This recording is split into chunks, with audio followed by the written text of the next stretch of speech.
C'était samedi soir normalement, non? Mais parce qu'on a un horaire spécial. On a l'horaire de notre Seigneur Jésus. Est-ce qu'on peut acclamer Jésus ce matin? Le Sauveur du monde, celui qui est descendu du ciel pour nous sauver, pour nous montrer que nous n'étions pas nés par hasard. J'aimerais dire à quelqu'un ce matin, tu n'es pas né par hasard. Installez-vous, prenez place. Mettez-vous à l'aise. Je sais que c'est la fête, alors on a envie de se retrouver. Vous êtes tellement beaux, quand je vois vos visages là. Vous savez, quand on regarde comme ça, on se regarde dans l'église, ce qu'on voit, c'est de la beauté. On est tous différents, mais on est tous beaux. Parce que nous sommes l'œuvre d'un Créateur. Nous sommes l'œuvre d'un Père céleste. J'aimerais souhaiter la bienvenue à tout le monde ce matin. J'aimerais souhaiter la bienvenue aux familles de ceux qui vont passer par les eaux du baptême. Est-ce qu'on peut les applaudir? Famille, amis, entourage. On est ravis de vous accueillir ce matin, que vous passiez ce moment avec nous, avec eux. Vous allez voir ce choix qu'ils font de se donner à Dieu, de se donner à Jésus. Ce n'est pas un choix qu'ils ont fait à la légère. C'est un choix qui a été mûrement réfléchi et ils vont nous en parler ce matin. Mais avant tout, je voudrais commencer juste par la tradition, qui n'est pas une tradition, qui est un acte important, c'est de prier. Est-ce que vous voulez prier? Alors je sais qu'on vient de plusieurs arrière-plans, vous savez, protestants, catholiques, évangéliques, des fois on n'est pas croyants, mais on connaît tous cette prière. Et j'aime bien la prier parce que c'est une prière puissante. Un jour, les disciples de Jésus sont venus le voir et ils ont dit à Jésus, est-ce que tu pourrais nous expliquer la prière? Ça vous est déjà arrivé de vous dire, j'aimerais bien qu'on m'explique la prière? Jésus leur a dit, c'est très simple la prière. Vous voulez être prêts à le faire avec moi? On va faire la prière que Jésus a appris à ses disciples. Papa du ciel, nous prions ce matin pour que tu te révèles à nous, pour que ton nom soit sanctifié. Parce que tu es notre Père, tu nous as créés, tu nous as voulu sur la terre, et notre vie n'est pas un hasard, puisque tu es notre Père. Tu nous as conçus alors que nous étions en train d'être formés par l'extraordinaire mécanisme de la vie. C'est toi qui nous tissais. Tu es notre Père, notre Papa du ciel. Et nous voulons reconnaître ton nom ce matin. Et je prie que plusieurs ce matin reconnaissent qui tu es, qu'ils ont été créés et désirés par un Dieu qui est un Père, qui est rempli d'amour, qui est rempli d'affection, qui est autant une mère aussi, qui est céleste, qui est au-dessus de toutes les défaillances des humains et qui nous aime. Seigneur, nous voulons vivre ta réalité ce matin. Papa, nous voulons que ton règne vienne. Nous voulons que les choses qui sont en toi, l'amour qui est en toi, l'affection, le bien-être qui est en toi, puissent se transférer dans nos vies et que nous ne soyons pas sans ressources pour vivre cette vie si difficile des fois. Donne-nous de l'énergie, donne-nous du pain quotidien pour que nous ayons des ressources pour traverser les épreuves, les chocs, les décès, les blessures et tout ce qui est difficile sur cette terre que tu n'as pas voulu, mais que nous devons traverser. Donne-nous notre pain quotidien pour cette terre. Aide-nous à vivre dans un esprit de pardon, un esprit de douceur, un esprit d'empathie, les uns envers les autres. Aide-nous à recevoir aussi ton pardon. Et merci, parce que tu nous protèges. Tu es aussi un Dieu qui aime nous protéger. Et je prie que tu ne nous soumettes pas, que tu ne permettes pas aux tentateurs de venir boycotter nos vies, mais que tu nous délivres totalement de toutes ces prises, que tu nous délivres du mal qui nous environne des fois souvent. Merci, Papa du ciel. Que ton nom soit béni. Amen. Alors, on fait quelque chose qu'on aime bien faire, c'est louer notre Papa du ciel. Allez dans la présence de Jésus. Vous pouvez vous lever et chanter, ceux qui le peuvent, ceux qui le veulent.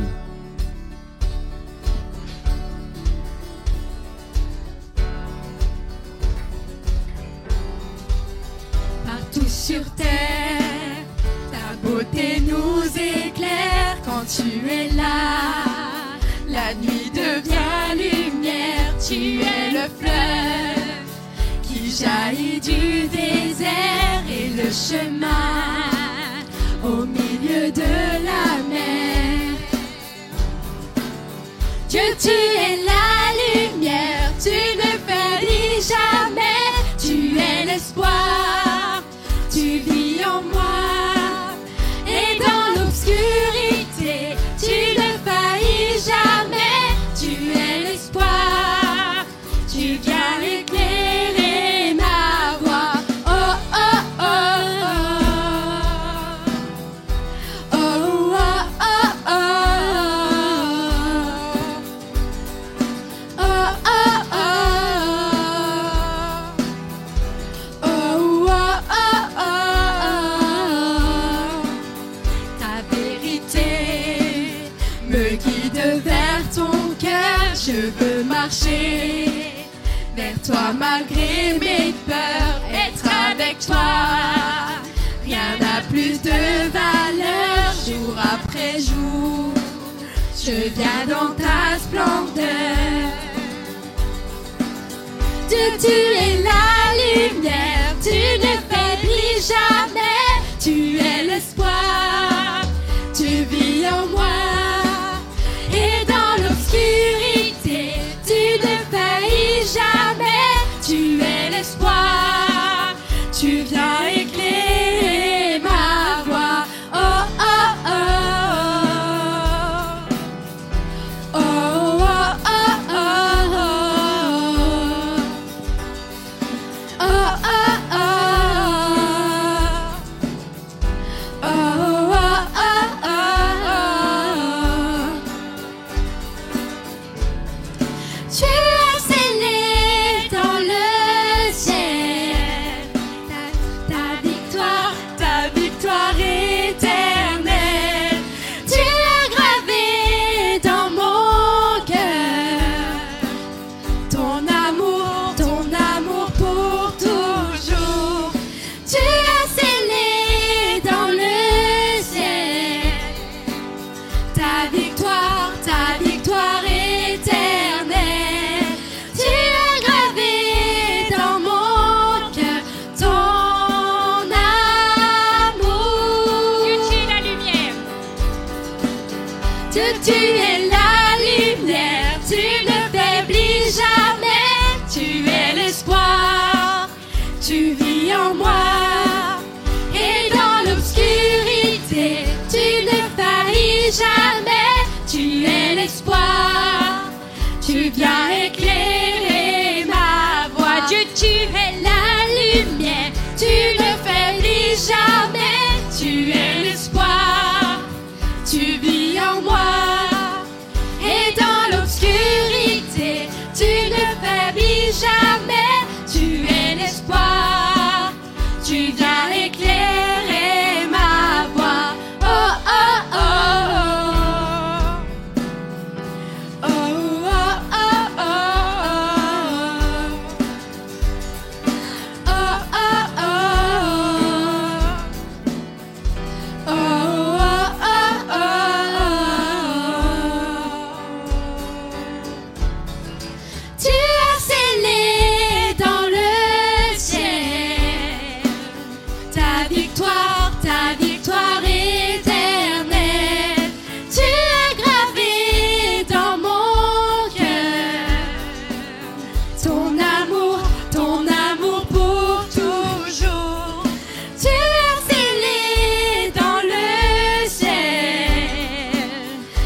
Le chant suivant, c'est Abba Père. Alors, c'est un chant que Sandrine a choisi pour aujourd'hui, parce que c'est le premier chant, la première chant de louange qu'elle a entendu lorsque son ami lui a parlé du Seigneur. Et voilà, donc c'est Maëlys qui va...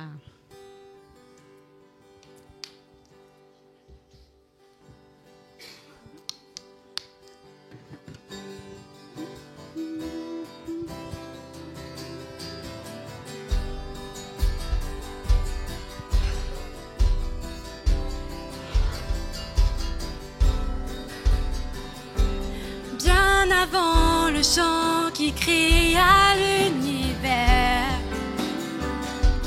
bien avant l'esprit qui planait sur la terre, bien avant que tu me formes de la poussière, oh, oh, oh. Tu rêvais de jour, je pourrais t'aimer, bien avant les premiers battements de mon cœur,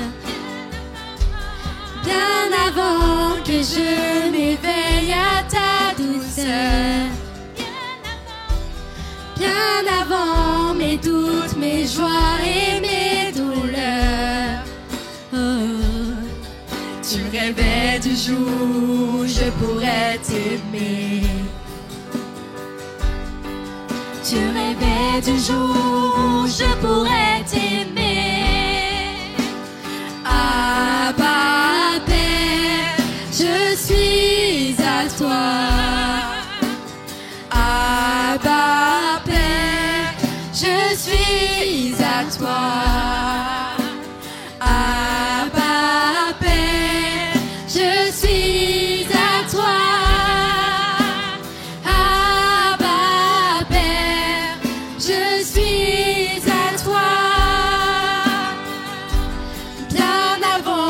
Jésus marche sur la terre,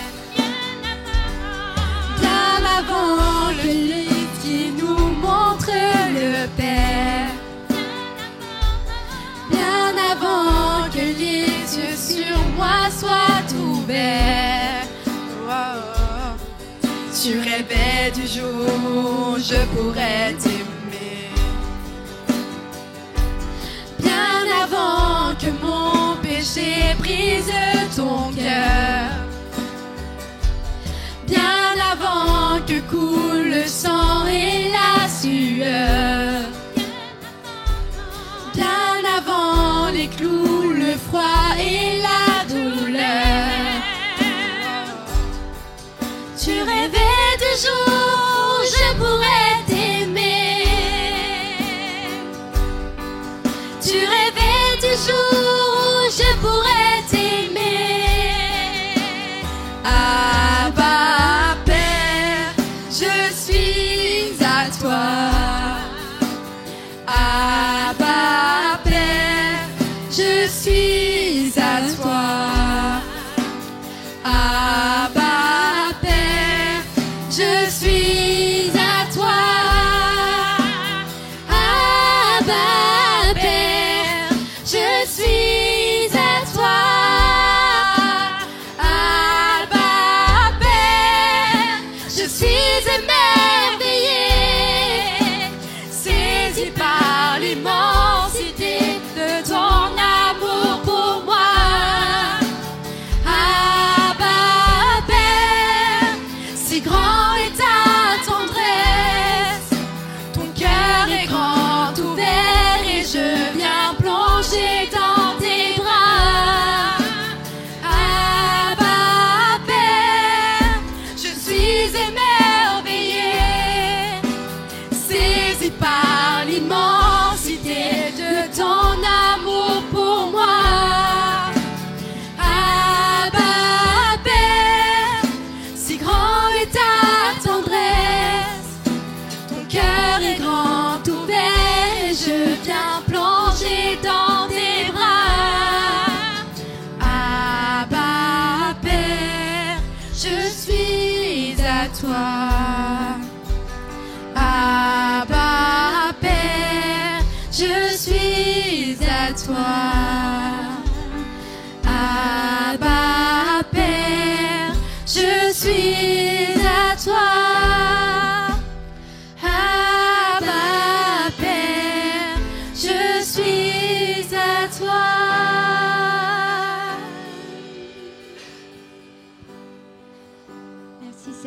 parce que tu es celui qui nous tient tellement précieusement dans tes mains.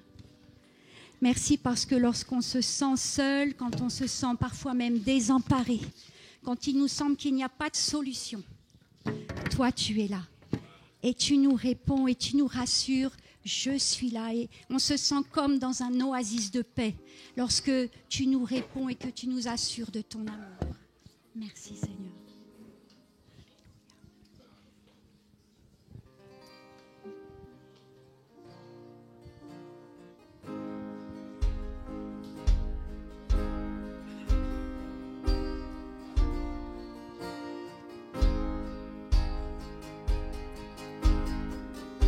Quand je me sens seule et désemparée, dans la vallée des ossements desséchés, je m'accrocherai à ta parole. Ton esprit sera ma boussole qui me conduit sur ce chemin. Ne retournerai pas en arrière. La route est longue, mais mon cœur persévère. Car tu es sans cesse à mes côtés. Ta grâce inonde mes pensées. Tu m'aides à faire un pas de plus.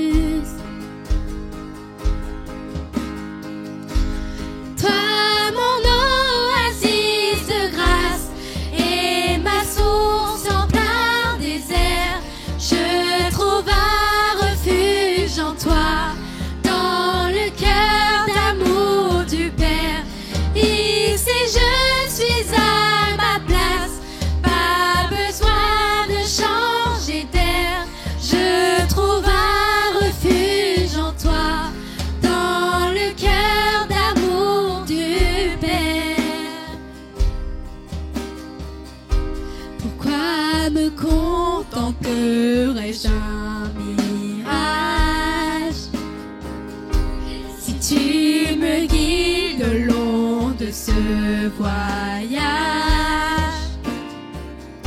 Je sais que tous ces plans sont parfaits. Je lâche prise car Dieu, tu es le chemin, la vérité, la vie. Le chemin, la vérité, la vie. Toi, mon oasis de grâce et ma source en plein désert, je trouve un refuge en toi, dans le cœur d'amour du Père. Ici je suis à ma place, pas besoin de changer d'air. Je trouve un refuge en toi, dans le cœur d'amour du Père. Que les terres arides se changent en océan de vie, dans le nom de Jésus, dans le nom de Jésus. Que les cœurs brisés cessent maintenant, soient restaurés, dans le nom de Jésus, dans le nom de Jésus. Que les terres arides se changent en océan de vie, dans le nom de Jésus, dans le nom de Jésus. Et que les cœurs brisés dès maintenant soient restaurés, dans le nom de Jésus, dans le nom de Jésus. Toi, mon oasis de grâce et ma source en plein désert, je trouve un refuge en toi, dans le cœur d'amour du Père. Ici je suis à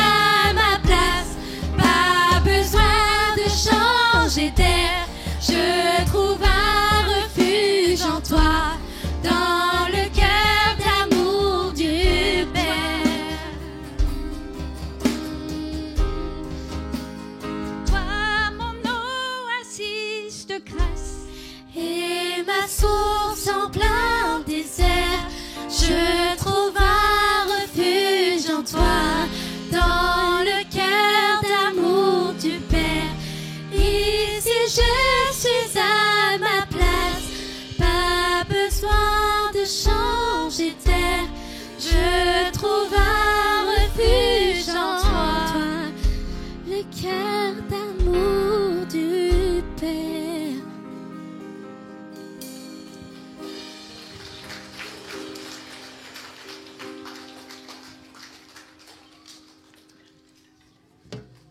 Et dans toutes ces situations, nous savons qu'il y a une chose à faire. Je veux proclamer le nom de Jésus sur toutes ces situations qui parfois sont troublantes, sont déstabilisantes. Et peut-être ce matin, tu es dans cette situation et je t'invite à chanter ce chant comme une prière que tu veux proclamer dans le nom de Jésus.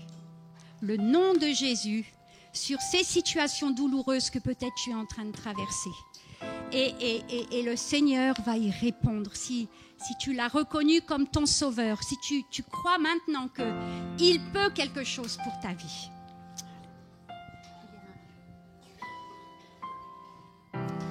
Je veux proclamer le nom de Jésus sur nos cœurs et sur chaque pensée. Je sais que la paix est dans ta présence, en toi Jésus.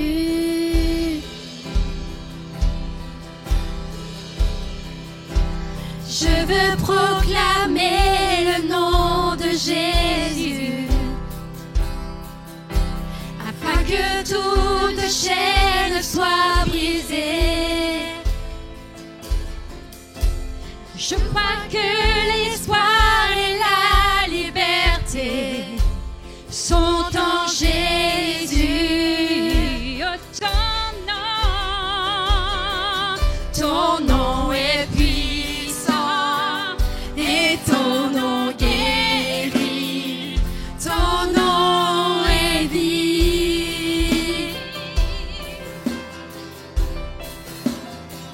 Tu brises les chaînes, tu perces la nuit, consume tout.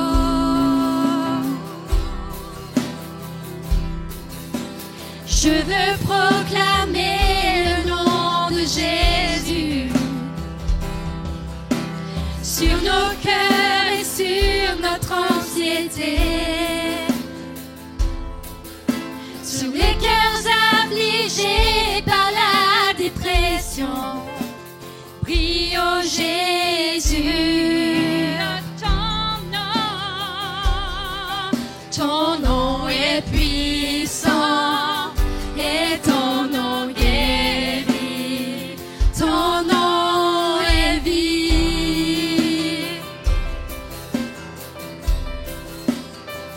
Tu brises les chaînes, tu perces la nuit, consume tout.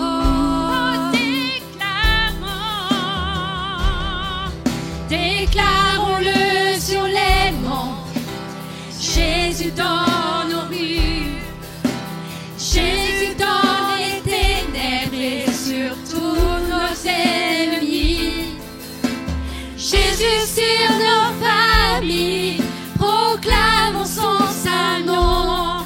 Je dis Jésus,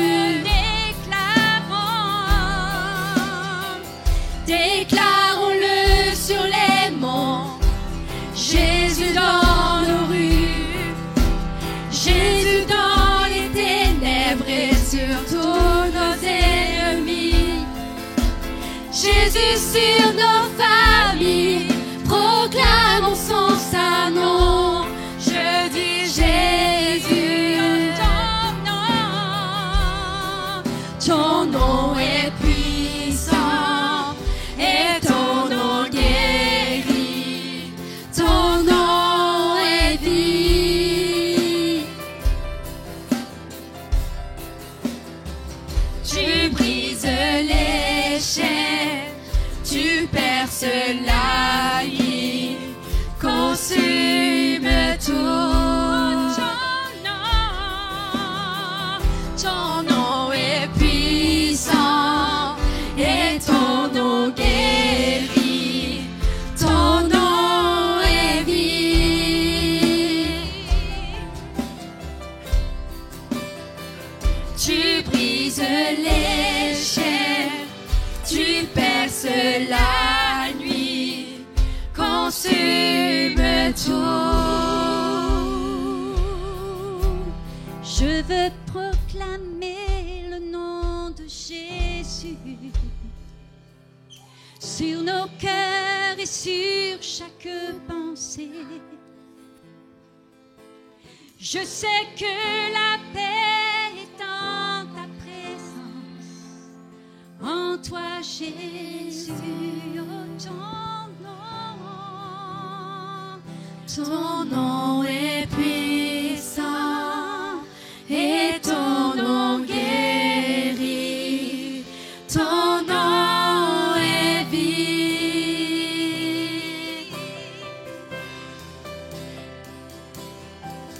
Tu brises les chaînes, tu perces la nuit, consume tout. Oh Jésus, Jésus, Jésus, merci parce que tu es la seule image que tu voulais qu'on ait de Dieu. Tu es la seule révélation que tu voulais qu'on ait du Créateur. C'était dans ta personne, c'était dans qui tu étais. Et merci d'être venu nous révéler ce cadeau, nous révéler comment tu étais, comment notre Père Céleste était. Parce qu'aujourd'hui, ça nous revalorise. Aujourd'hui, ça nous redonne de l'importance. Aujourd'hui, c'est un ressourcement pour l'âme de tellement d'entre nous. Révèle-toi encore, Jésus. Encore aujourd'hui, nous t'accueillons. Merci. Amen. Amen. Dans quelques instants, on va passer au témoignage de vie des personnes qui vont prendre leur baptême. Est-ce qu'on peut dire merci à notre superbe équipe ?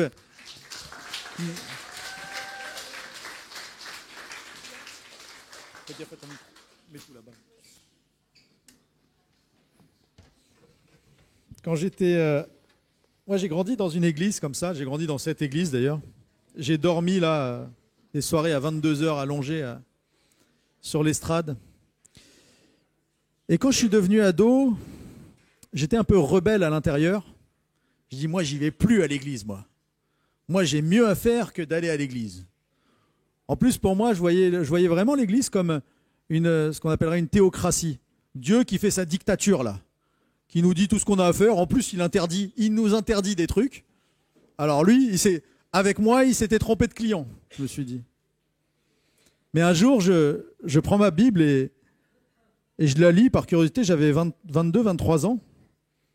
Et je lis un texte comme ça. Les collecteurs d'impôts et autres pécheurs notoires, c'est-à-dire des gens un peu corrompus, des gens de mauvaise vie, se pressaient tous autour de Jésus. J'ai dit, tiens, eux, ils aimaient bien être autour de Jésus. Mais quel Jésus c'est ? Je ne le connaissais pas, celui-là. Ce n'était pas le Jésus de mon adolescence. Et ils avaient envie d'écouter ses paroles. Mais les pharisiens, les interprètes de la loi, les pasteurs, les hommes d'église s'en indignaient et disaient, cet individu, il parle de Jésus, il disait, cet individu fréquente des pécheurs notoires et il s'attable avec eux.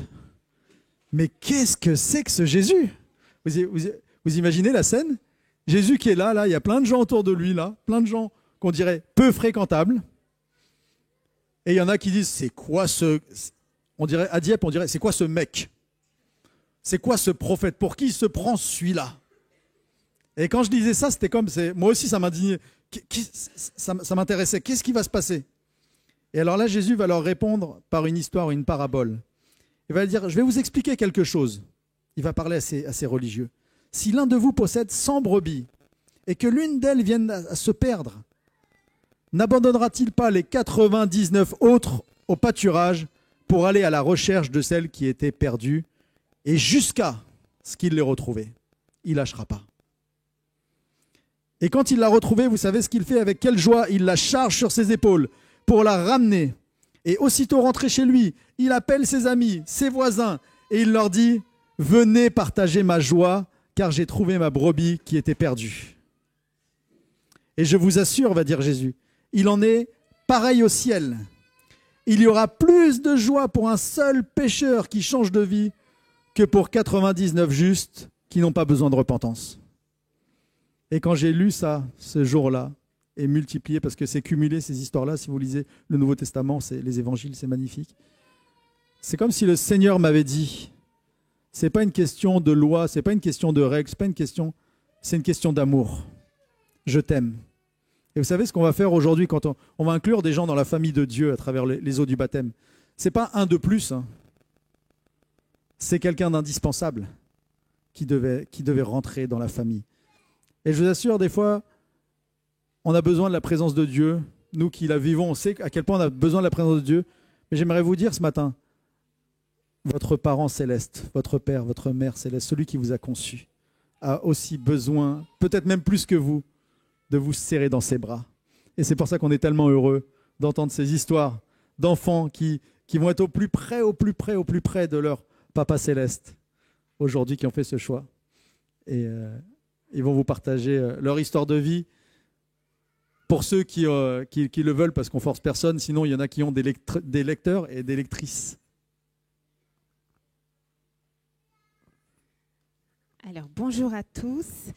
Et c'est fort d'avoir terminé par ce chant qui parle de Jésus, appelé Jésus dans les ténèbres. Et vous allez voir, nos 4 baptisés, à un moment de leur vie, ils ont fait appel à ce Jésus. Viens dans mes ténèbres. Et nous allons entendre leur témoignage. J'invite Johanna à s'approcher. Oui, on peut l'encourager.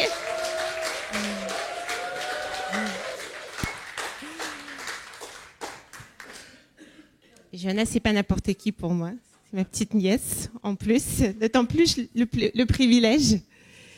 Et c'est la plus jeune des 4. Je ne sais pas si vous avez remarqué. Je ne sais pas si tu veux dire ton âge ou pas. J'ai 13 ans, 14 en décembre. Vous imaginez ?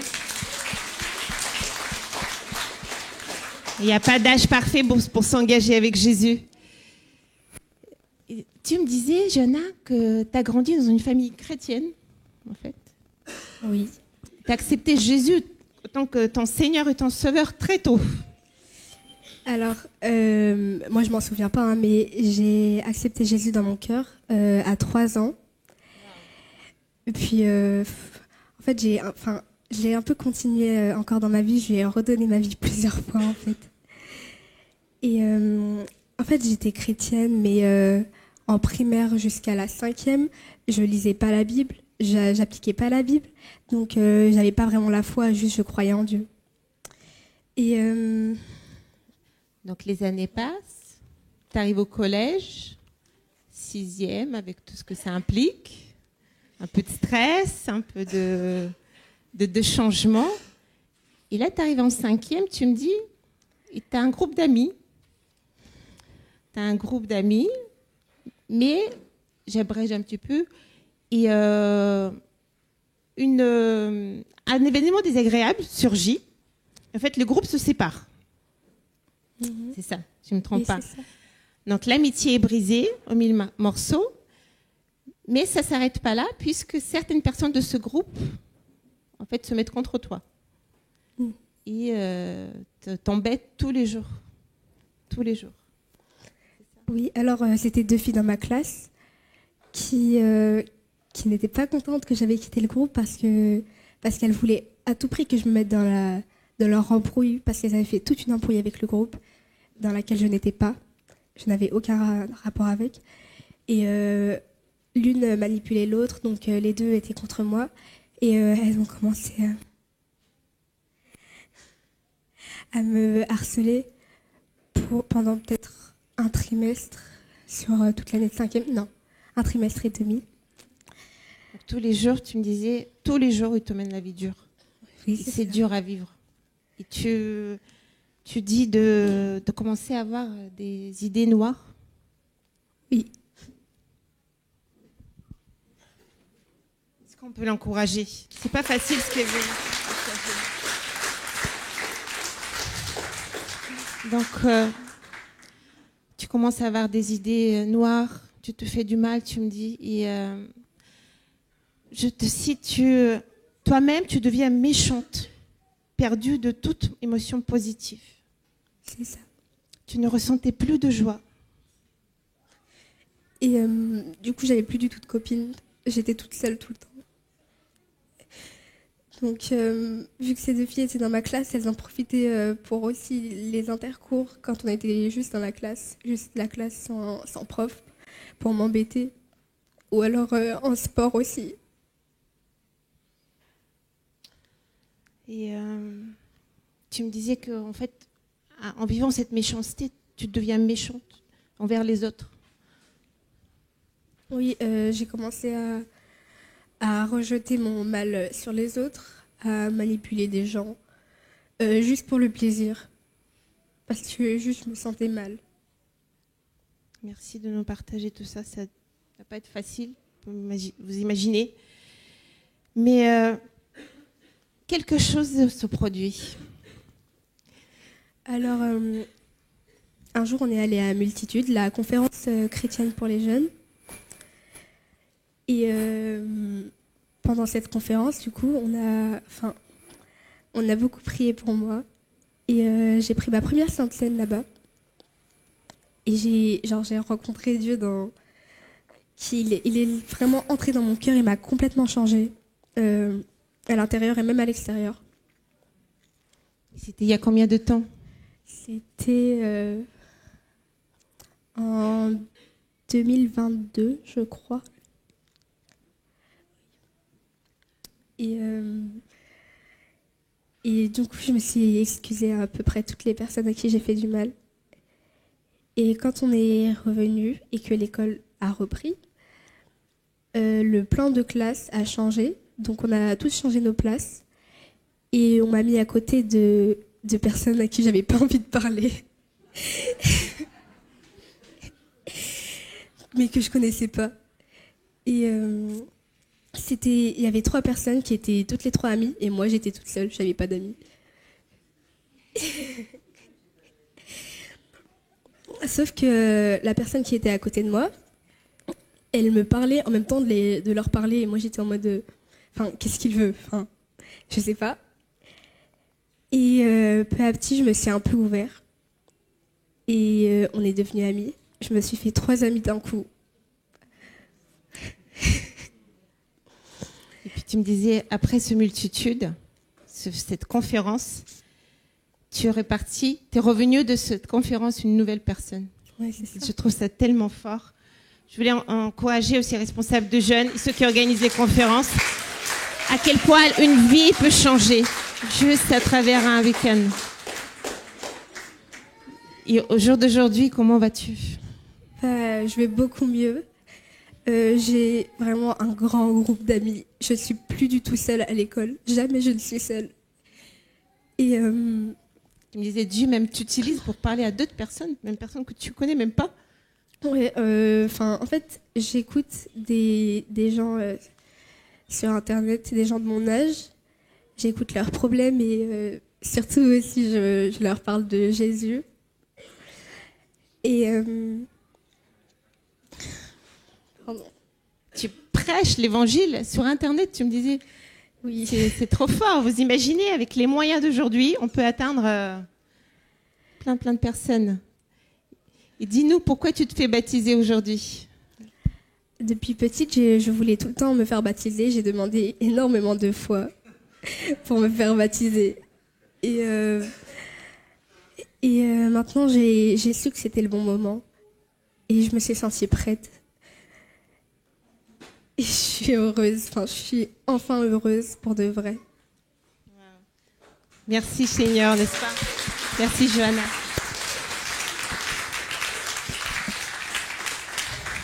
Waouh. J'invite la suivante, c'est Émilie. Est-ce qu'on peut l'accueillir?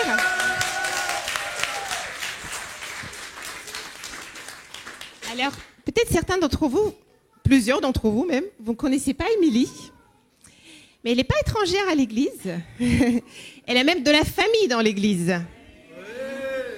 Et son nom est Poirier. Je ne sais pas si ça vous dit quelque chose. Donc, c'est la sœur de Johan, oui. Et la belle-sœur de Alison. Alors, donc, voilà. L'Église des dieux, t'es pas étranger. Donc, à un moment, tu fréquentais même le groupe de jeunes. Donc, tu étais resté quand même toujours un peu dans les parages, à ta manière, à ta façon. Tu peux parler au micro, si tu veux. Et tu crois en Dieu. Mais il arrive des choses... Tu as eu un parcours difficile dans ta vie. Je ne sais pas ce que tu veux partager ou pas, si ça t'appartient. Et tu crois en Dieu, mais ton papa décède. Ta maman décède par la suite. Et tu me dis de ressentir la colère envers Dieu. Pourquoi tu me les as pris? Et c'est quelque chose qui peut se comprendre. Et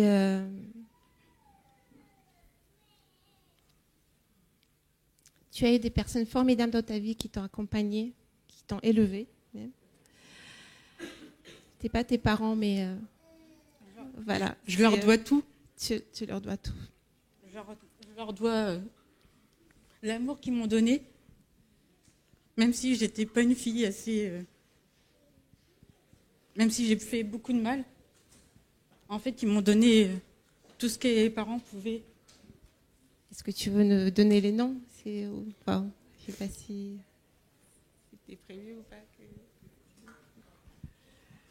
C'est ma famille d'accueil, Annick et René, que je remercie de leur présence aujourd'hui, car... ils ont toujours été là pour moi, même si on a eu des complications dans la vie. Et je leur remercie dès aujourd'hui qui sont présents. Oui. Tu me disais même que tu avais à cœur de dire quelque chose ce matin.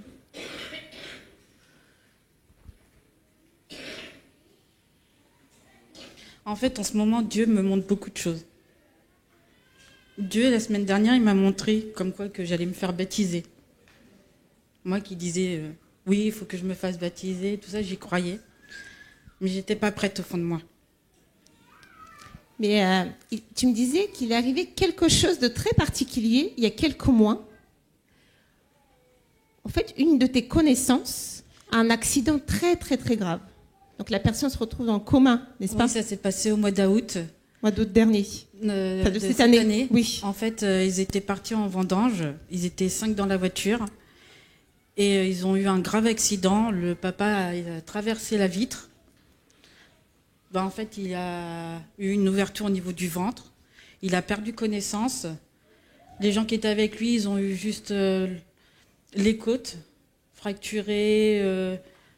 Un accident extrêmement grave. Ils ont fait au moins 15 tonneaux. Ouais. Et son fils m'appelle en pleurs. J'étais dehors et son fils, il m'a dit « J'ai une mauvaise nouvelle à t'annoncer ». Dans ma tête, j'ai dit « Ouais, ça se trouve, c'est peut-être rien de grave ». Mais arrivé là, il me fait « Mon papa, il est parti à l'hôpital en hélicoptère. Il risquerait pas de survivre ». Moi, j'ai dit, comme ça, j'ai dit, moi, si tu veux, je peux prier pour toi. On verra bien si ça marche ou pas. Il m'a dit, vas-y, fais ce que tu veux. Donc, tous les jours, j'ai prié à ma façon. J'ai prié et j'ai dit à Dieu qui nous le rend, c'est pas l'heure qu'il parte. Et en fait, il était vraiment dans un profond coma. Oui. Et, Tu me disais même les médecins se posaient des de- questions s'il fallait pas le débrancher. Voilà, parce qu'en fait, il savait pas s'il allait vraiment se réveiller. Et en fait, son état s'aggravait. En fait, sa fièvre, je crois, montait ou descendait, je sais plus. Et toi, tu continues à Je prier continuais pendant ce pour temps-là. lui. Et un jour, il m'a appelé. Il m'a dit, je sais pas si c'était prière, mais mon père, il s'est réveillé d'un profond coma. Wow. Merci Seigneur.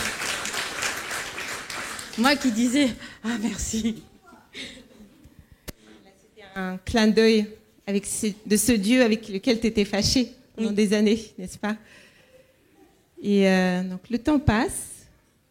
Le temps passe et la semaine dernière, j'en ai parlé avec...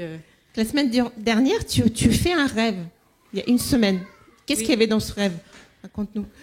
Dans ce rêve, c'est le moment, comme je vous ai dit, je me faisais baptiser. J'ai dit, vas-y, je me lance. Et le jeudi matin, oui c'est ça, en allant à la réunion, si je me rappelle bien, j'ai eu une vision. En ce moment, depuis des années, j'ai eu un mal-être en moi. Je me suis enfermée sur moi-même, en fait, je l'ai canassé au fond de mon cœur et je voulais pas le libérer. Et le Seigneur m'a montré comme quoi c'était le moment de m'ouvrir, de dire à ces personnes ce que je ressens. Parce que j'en ai, au fond de moi, je voulais pas l'admettre, en fait, je voulais pas me pardonner, je m'emprisonnais en fait en moi et je voulais pas me libérer.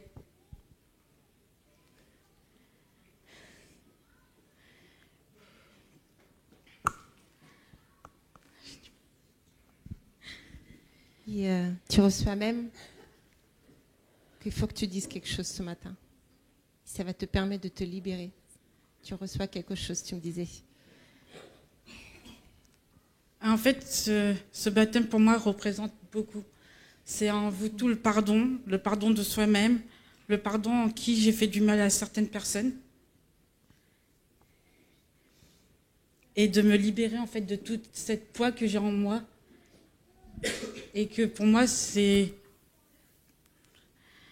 une chose dans la vie, c'est être libre en fait, de me sentir moi-même, de revivre en fait, de beaucoup de choses.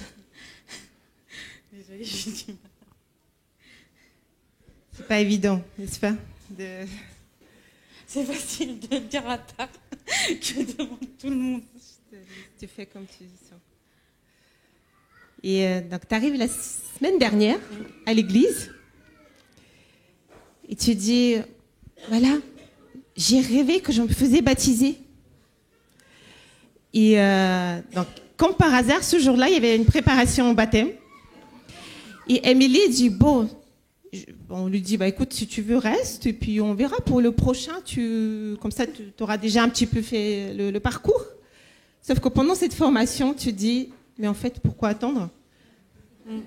Tu me disais, je vais me faire baptiser en 2025 pour la nouvelle année, le renouveau. Et finalement, tu dis, non, tu te sens prête. Est-ce qu'on peut l'encourager?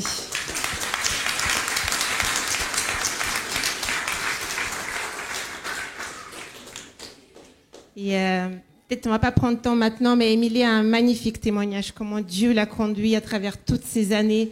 Je ne vais pas tout vous dévoiler, peut-être vous montrer un jour, mais pendant toutes ces années, en fait, Dieu l'a préservée, Dieu l'a sauvée, l'a libérée des choses, et puis c'est juste magnifique. Mais peut-être on prendra un temps à un autre moment pour qu'il vous raconte tout ça. Et là aussi, il y a vendredi, je crois que c'était vendredi comme je t'ai dit. Non. J'ai une autre vie. Non, en fait, c'était un matin. Je me suis réveillée de très bonne heure, à 4h du matin. Pour qui, pourquoi la première chose que j'ai fait, j'ai écouté une musique avec le casque, tout ça. J'ai fermé les yeux. Cette musique, c'est « Tu m'attends à toi ». Et ça représente tout beaucoup, de libérer ses chaînes, de tout ça. Et j'étais partie ailleurs, mon corps flottait, et je me suis vue, il m'a montré comme que j'étais partie à un concert, avec cette musique-là. J'ai levé ma main, j'ai chanté, je me suis même mis à pleurer. Et un matin, ce matin-là, on m'a envoyé un message. Martine m'a envoyé un message. Elle m'a envoyé la musique, la même musique. Wow. Pourtant, on se parlait pas. Elle m'a envoyé la musique. Je regardais qu'est-ce que c'était. Et c'était cette musique-là. Oui, juste pour revenir, on n'est pas chronologique, mais Émilie me disait qu'à un moment, elle était au plus profond dans un trou noir, en fait. Il y avait donc le décès, multiples décès, papa, maman et l'alcool, oui. Il y avait... L'alcool, parce que j'ai fini très très mal depuis que j'avais perdu mon papa. J'ai fini, comme on dit souvent, dans les ténèbres, dans le trou noir complet. Je faisais du n'importe quoi, je faisais des mauvaises fréquentations. Et un jour, j'ai dit, on m'a accompagnée et j'ai dit stop à l'alcool. Ça fait plus de 5-6 ans que j'ai arrêté vraiment l'alcool. Et là... Mais ce que je peux partager, pas n'importe comment, en fait, son corps, du jour au lendemain, il s'est mis à rejeter de l'alcool. Et rejeter la cigarette aussi, tu me disais. Oui, vraiment, il a une réaction chimique, physique. En fait, tout ce qu'il ingère, ça sort. Donc ça facilite la chose, n'est-ce pas? Mais en tout cas, waouh. Je dis merci Seigneur. Et donc, tu me disais, tu es au profond du trou, ça va pas du tout. Et tu t'isoles petit à petit. Tu veux parler à personne. Je m'enfermais sur moi-même. Tu t'enfermes sur toi-même et tu dis, mais en fait, j'ai besoin de vider mon sac, j'ai besoin de parler à quelqu'un. Mais en fait, tu n'arrives pas à faire le pas. Et tu fais une prière, fais que quelqu'un me contacte, c'est ça. Raconte quelle phrase tu dis exactement. En fait, c'était le mois de septembre, quand j'avais perdu ma maman. Quand je suis revenue sur Dieppe en 2021, au mois de septembre, c'était pour moi la période la plus terrible. Je dormais plus, je mangeais presque plus, je dormais qu'1 heure tous les jours. J'étais à bout du rouleau et j'ai demandé à Dieu de m'aider, de m'envoyer quelqu'un, même un petit message, un petit soutien, pour que j'arrive à rester debout. Et un matin, on m'a envoyé un message. Martine, toujours Martine. Toujours la Martine. Et elle m'a envoyé « Coucou, ça va-t-il ?» Donc suite à cette prière, tu reçois un message de Martine. Vous savez, Dieu, il a tellement de clins d'œil, de petits clins d'œil comme ça. C'est pour ça, des fois, quand vous avez quelque chose à cœur, de prendre des nouvelles de quelqu'un, de prier pour quelqu'un, vous êtes peut-être dirigé par le Saint-Esprit, n'est-ce pas? Il ne faut pas se retenir. Ça peut changer le destin de quelqu'un. Beaucoup, beaucoup. Beaucoup. Et pourquoi tu te fais baptiser aujourd'hui, dis-nous? Pour moi, le baptême aujourd'hui, en fait, ça symbolise beaucoup. Le pardon, la libération. Et pour moi, c'est le bon moment de me libérer de tous ces fardeaux que j'ai vécus, de tout ce mal-être. Yes. Amen. J'invite Frédéric. Merci.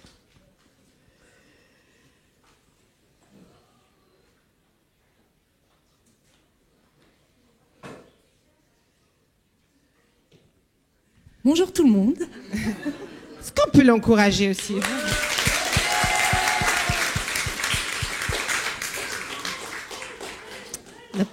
Fred, tu me dis que tu es croyante, plutôt traditionnelle, disons, c'est ça? Oui, l'église catho à la base, baptisée, communiée, petite communion, grande communion. Ah oui.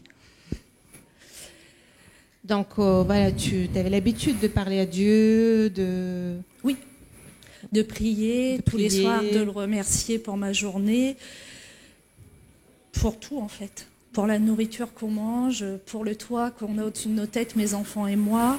Ça me tient à cœur aussi de prier devant eux. Oui. Pour qu'ils comprennent. Et donc, tu vis ta vie et un jour, tu subis une trahison. Trahison de la part de ton compagnon.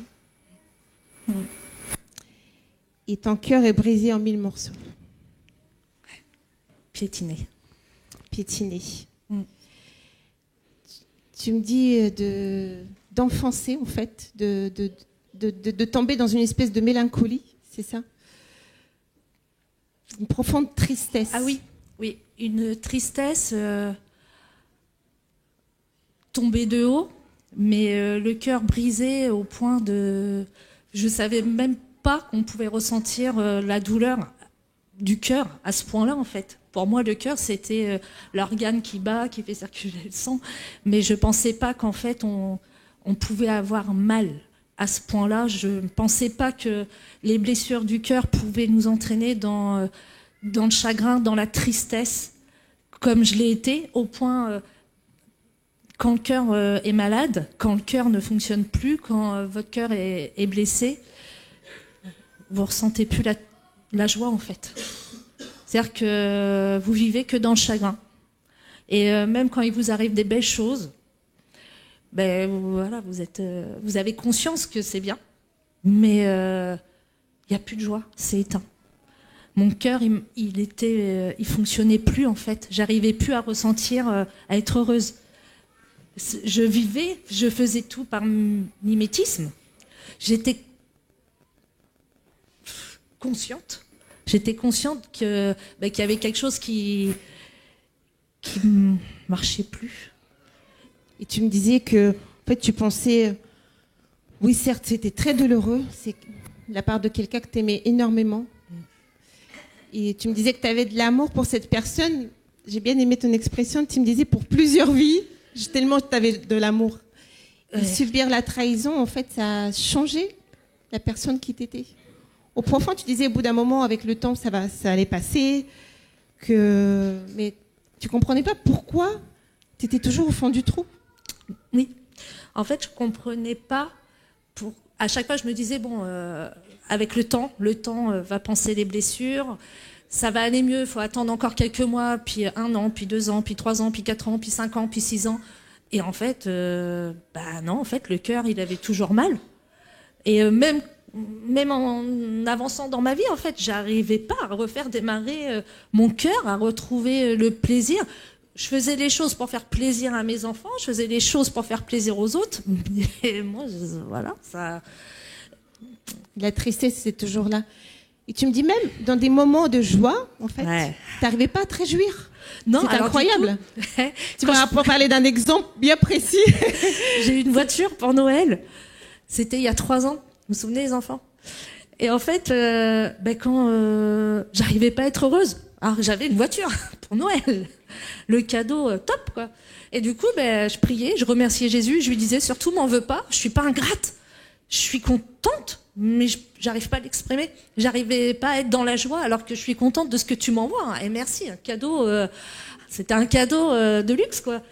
Mais je le remerciais, je m'excusais de ne pas montrer ma joie, mais j'expliquais qu'en fait, j'arrivais pas à la ressentir, la joie. Mais que je savais que c'était quelque chose de bien, mais... du coup, je priais, je lui demandais de réparer mon cœur. Alors oui, alors là c'est très intéressant parce qu'au début de cette année, tu pries Dieu, répare mon cœur. Mot par mot. Tu me disais, tu te réveilles un matin, tu es juste en pleurs et tu dis... C'était le 1er janvier. 1er janvier de cette année. Jour de l'an. Et là en fait, je fais le constat, je me dis, en fait mon cœur il ne fonctionne toujours pas. Et là, je pleurais.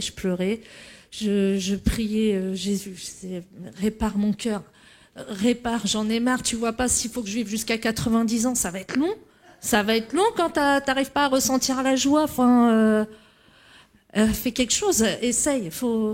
Et je veux laisser le passé dans le passé, je veux avancer, mais je veux être heureuse. J'ai le droit quand même. Je disais, j'ai le droit quand même. Sauf que pendant plusieurs jours, rien ne se passe. Non. C'est Jusqu'au 8 janvier. 8 janvier, le soir.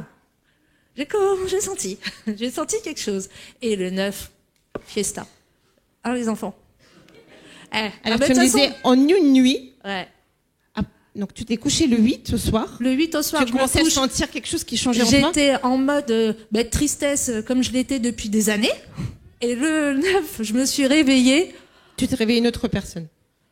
J'étais quelqu'un d'autre. Mes enfants peuvent en témoigner. De toute façon, même pour eux, le quotidien, il a changé, quoi. Je me réveille, je chante.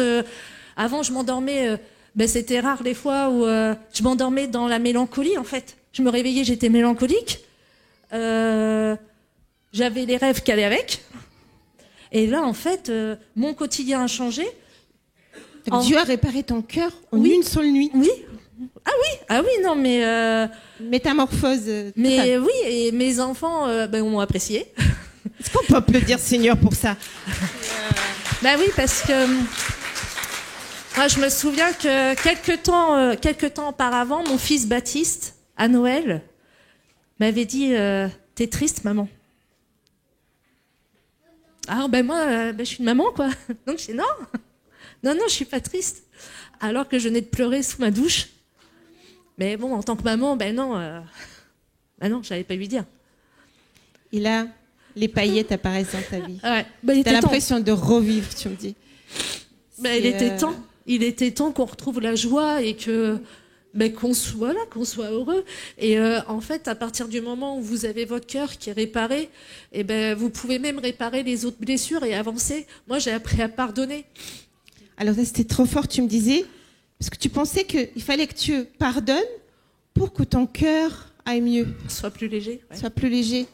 Mais non, Sauf que le concept de pardon était tellement lointain pour toi, tu disais, mais j'y arrive pas. Le pardon, c'était quelque chose que je comprenais pas. Tu comprenais qu'il fallait pardonner pour aller mieux, mais... Moi, pardonner, c'était... C'était pas... Pour moi, ça suffisait pas de me dire pardonner, ça va me permettre d'avancer. Ouais, mais en fait, je comprenais pas pourquoi ceux qui faisaient du mal, c'était ceux qui continuaient de vivre normalement, et nous, c'est toi qui est blessé, et c'est à toi de faire un chemin. De pardonner. Ouais, en fait.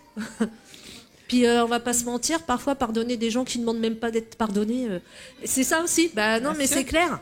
Il y en a, ils continuent, quoi, qui changent pas. Et c'est vrai, je me disais, mais pourquoi, en fait, j'irais pardonner quelqu'un qui continue, en fait? Ça me donnait pas envie de pardonner. Ça me donnait envie de... Sauf que quand Dieu a guéri ton cœur, a réparé ton cœur, j'ai appris le détachement. Tu as appris à pardonner. En c'est fait, incroyable. Et c'est ça aussi, je trouve qu'on n'explique pas assez. Que dans le pardon, ça passe aussi par le détachement. Et si on se détache pas et qu'on conscientise pas que chacun prend ses responsabilités, en fait. Mais toi, dans ton cas moi, ma précis, responsabilité, c'est de vivre ma vie, c'est d'aller de l'avant, c'est d'être heureux. Et je rends la responsabilité des mauvaises actions aux autres. Tout à fait. Mais ce que je trouvais extrêmement fort, quand Frédéric m'a dit, en fait, je pensais qu'il fallait que je pardonne pour avoir le cœur guéri. Quand il a demandé Dieu de guérir son cœur s'est ouvert au pardon. Oui, c'est ça. C'est juste énorme. Alors que jusqu'alors, j'arrivais pas à pardonner. Et dans ma tête, je me disais, c'est pour ça que je continue d'être triste. Et en fait, non.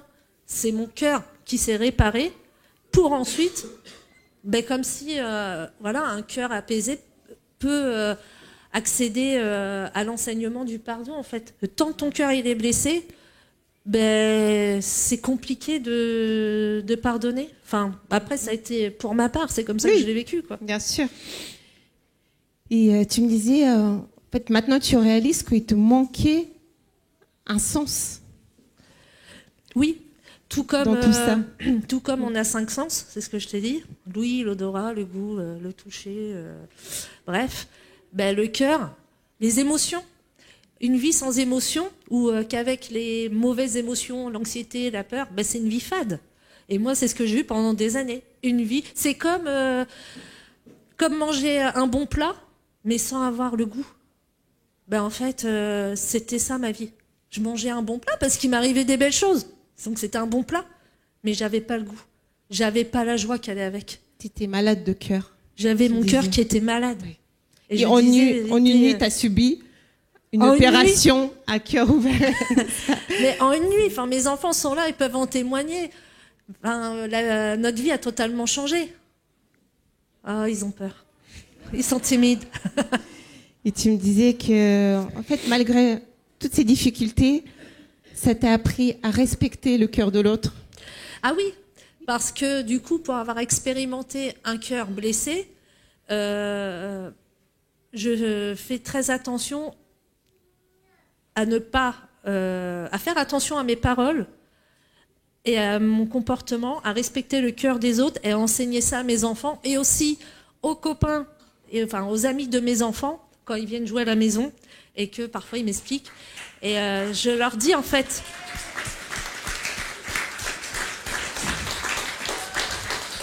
Merci. Je leur explique qu'en fait, la vie, c'est pas un jeu, que les cœurs sont pas des jouets.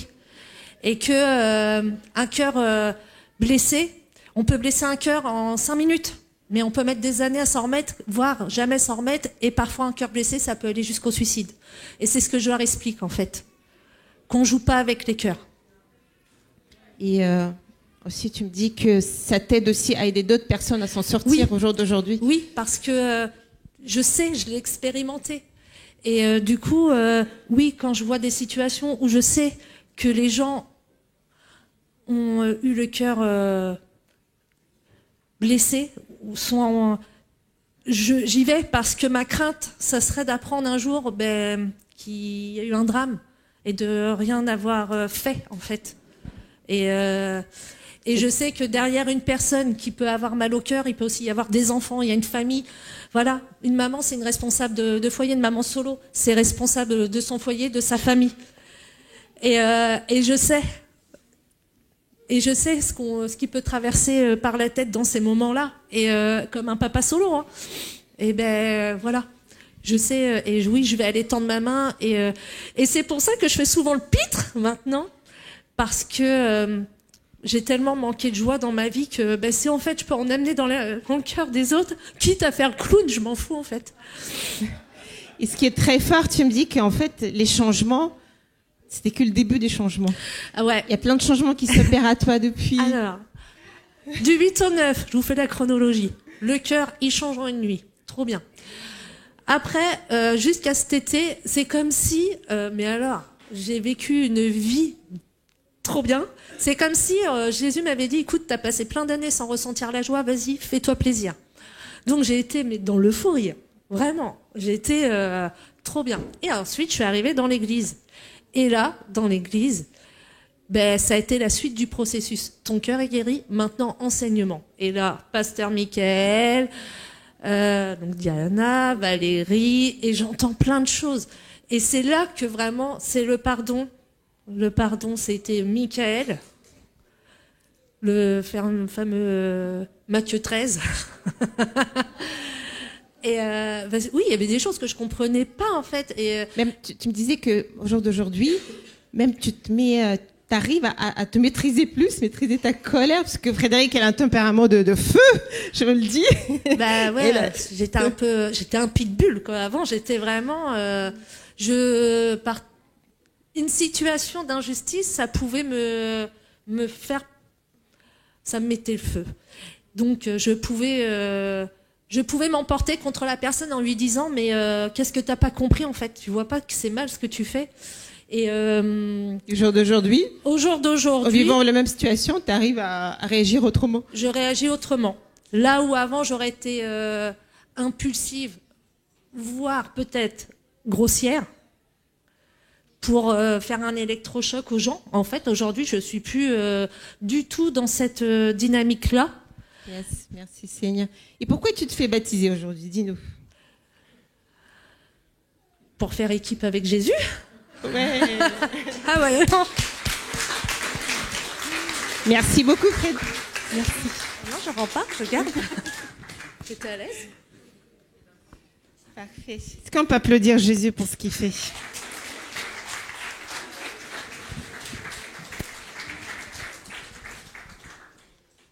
C'est pour ça qu'on suit Jésus, n'est-ce pas? Parce qu'il faut que ça change. Moi, c'est ce que je dis souvent. Si c'est pour croire, pour avoir un effet placebo dans la tête, ça m'intéresse pas. Il faut que ça change nos vies. Et nous croyons que Jésus change la vie. Et il a changé la vie de plusieurs. Et on va écouter un message de mon ami Emmanuel. Et vous savez, Emmanuel, ce que ça veut dire? Ça veut dire Dieu est avec nous. Alors Dieu est avec nous.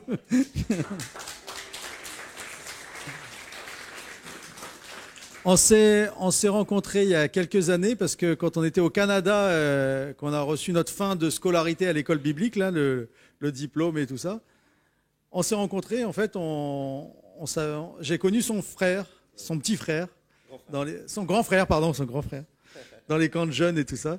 Et puis ça nous a tissé un lien. Et lui, il est pasteur dans une église à Rouen, au Mont-Gargan. Une sympathique petite église, même belle église d'ailleurs, qui est en croissance. Et on a passé... vous savez, des fois, quand on fait la même chose, quand on sert Jésus à fond, bah, on se comprend. Emmanuel, je te remercie d'être avec nous ce matin, parce que je sais que tu aimes Jésus de tout ton cœur. C'est un passionné de Jésus, je peux vous le dire. Et je sais que tu as quelque chose qui vient de sa part, alors merci. Merci à Diana et Mickaël pour l'invitation. C'est vrai que je suis heureux d'être avec vous. Et puis quel événement, un service de baptême, c'est toujours un moment de joie. Je suis venu avec Joséphine, ma femme, et mon fils Gustave. On était juste ici, mais il en pouvait plus. Il voulait jouer avec ses livres, ses voitures, tout. Donc je crois qu'ils sont de l'autre côté, en train d'être un peu plus à l'aise pour pouvoir jouer. Et j'ai ma fille Jeanne qui n'est pas là. Elle est restée chez ses grands-parents, trop malade. Le rhume, c'était plus possible. Donc on a gentiment laissé notre fille chez ses grands-parents. Et donc on est heureux d'être avec vous ce matin. Service de baptême. Quand on entend les témoignages, on entend parler d'équilibres qui ont été perdus, on entend parler de trahison, on entend parler d'idées noires, de pensées noires, on entend parler de toutes sortes de blessures, de cœurs brisés, et de découvrir comment Jésus a amené de façon concrète et significative des changements, ça m'inspire et ça doit nous inspirer, ça doit nous encourager. J'aime me souvenir, lorsqu'on prépare un service de baptême, j'aime me souvenir pourquoi est-ce que nous baptisons. Et j'aime me souvenir qu'il y a plus de 2000 ans, il y avait une communauté de croyants qui étaient conscients du mal autour d'eux. Le mal dans la société, le mal au sein même de la vie professionnelle, le mal au sein même des familles et le mal en eux-mêmes. Alors ils ont voulu lutter contre ce mal, ils étaient croyants et ils ont voulu démarrer un nouveau rite, une nouvelle habitude, celle de se faire baptiser. C'est-à-dire qu'ils entraient dans un bain et ils étaient persuadés que s'ils lavaient leur corps, l'intérieur de leur corps serait aussi purifié. Alors ils entrent dans le bain, ils se nettoient, ils ont toutes leurs habitudes, le corps est nettoyé, ils sont persuadés que l'âme est nettoyée, ils ressortent de l'eau. Est-ce que ça a changé? Rien du tout. Ça n'a rien changé du tout. L'eau n'était pas magique, l'eau ne changeait rien. Alors ils se rendaient compte, les jours, les semaines passaient, et le mal était toujours en eux et autour d'eux. Alors ils ont intensifié leur habitude, ils ont décidé de se faire baptiser une fois par semaine, et finalement une fois par jour, et finalement même certains plus intenses, plus fermes que d'autres, même plusieurs fois par jour, ils décidaient de se faire baptiser dans le but de purifier leur corps et leur âme en vain. Quelques décennies, quelques siècles plus tard, Jésus va de ville en ville, de village en village.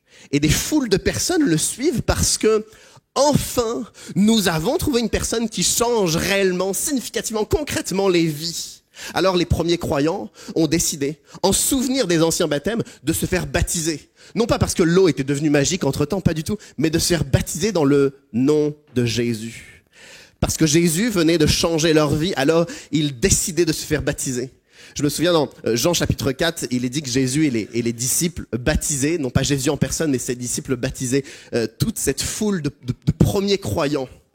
Et puis à un moment donné, alors que des foules le suivent, des foules s'attachent à lui, des foules se font baptiser, à un moment donné, Jésus meurt.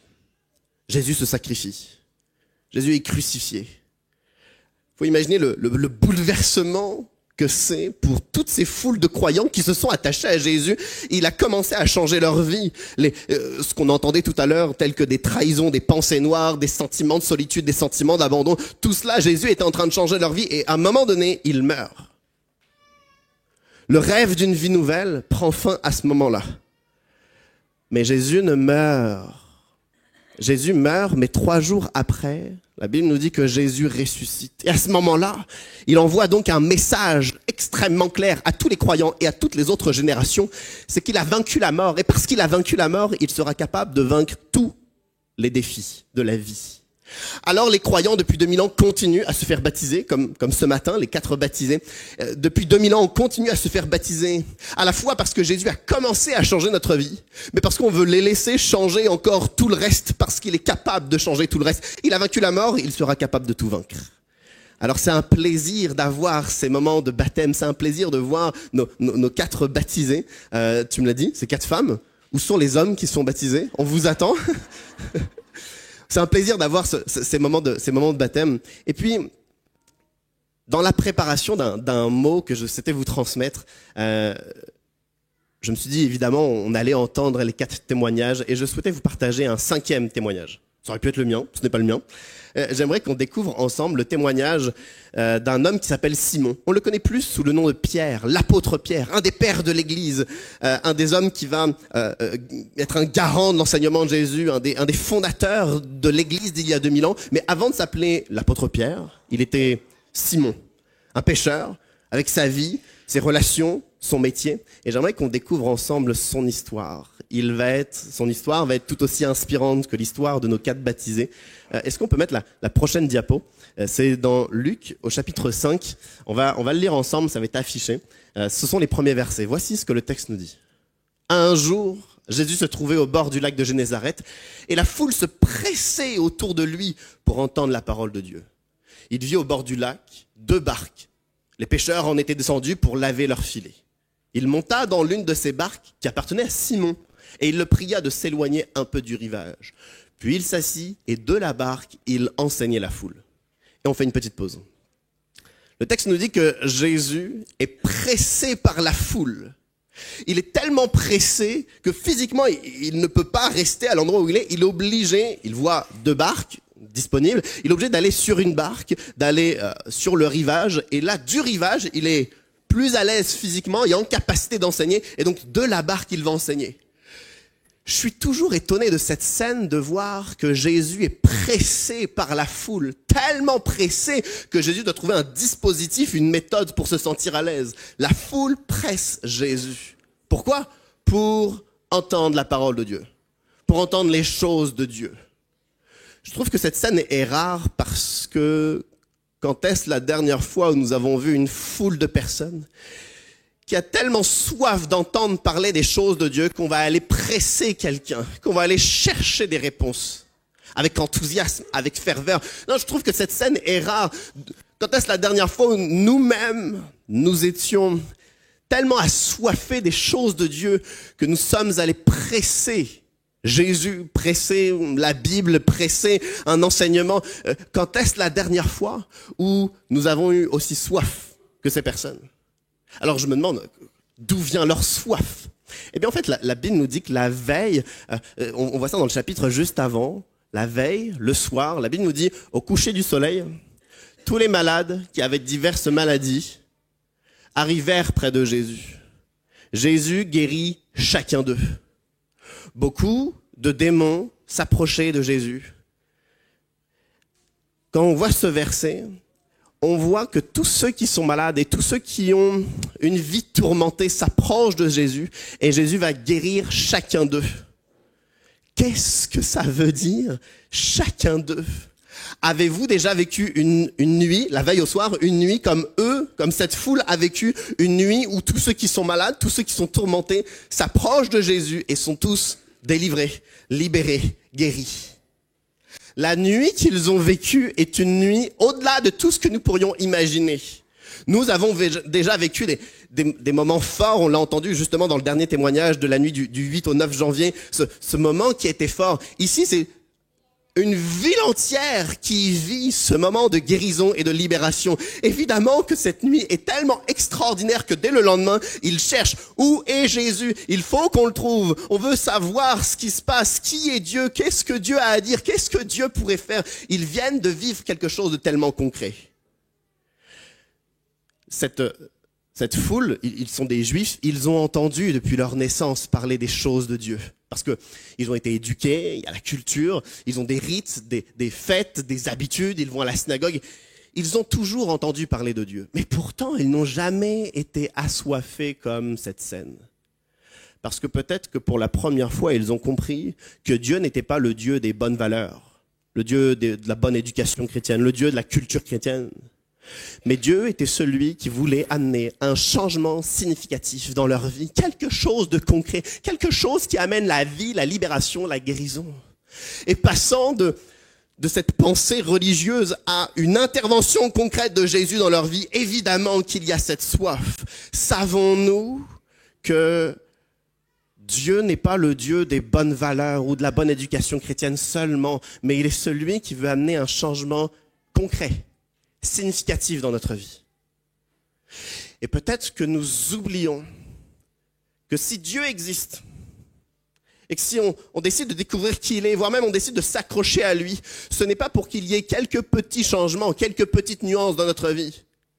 Dieu n'existe pas pour nous dire, quoi ne pas dire, quoi faire, ne pas faire.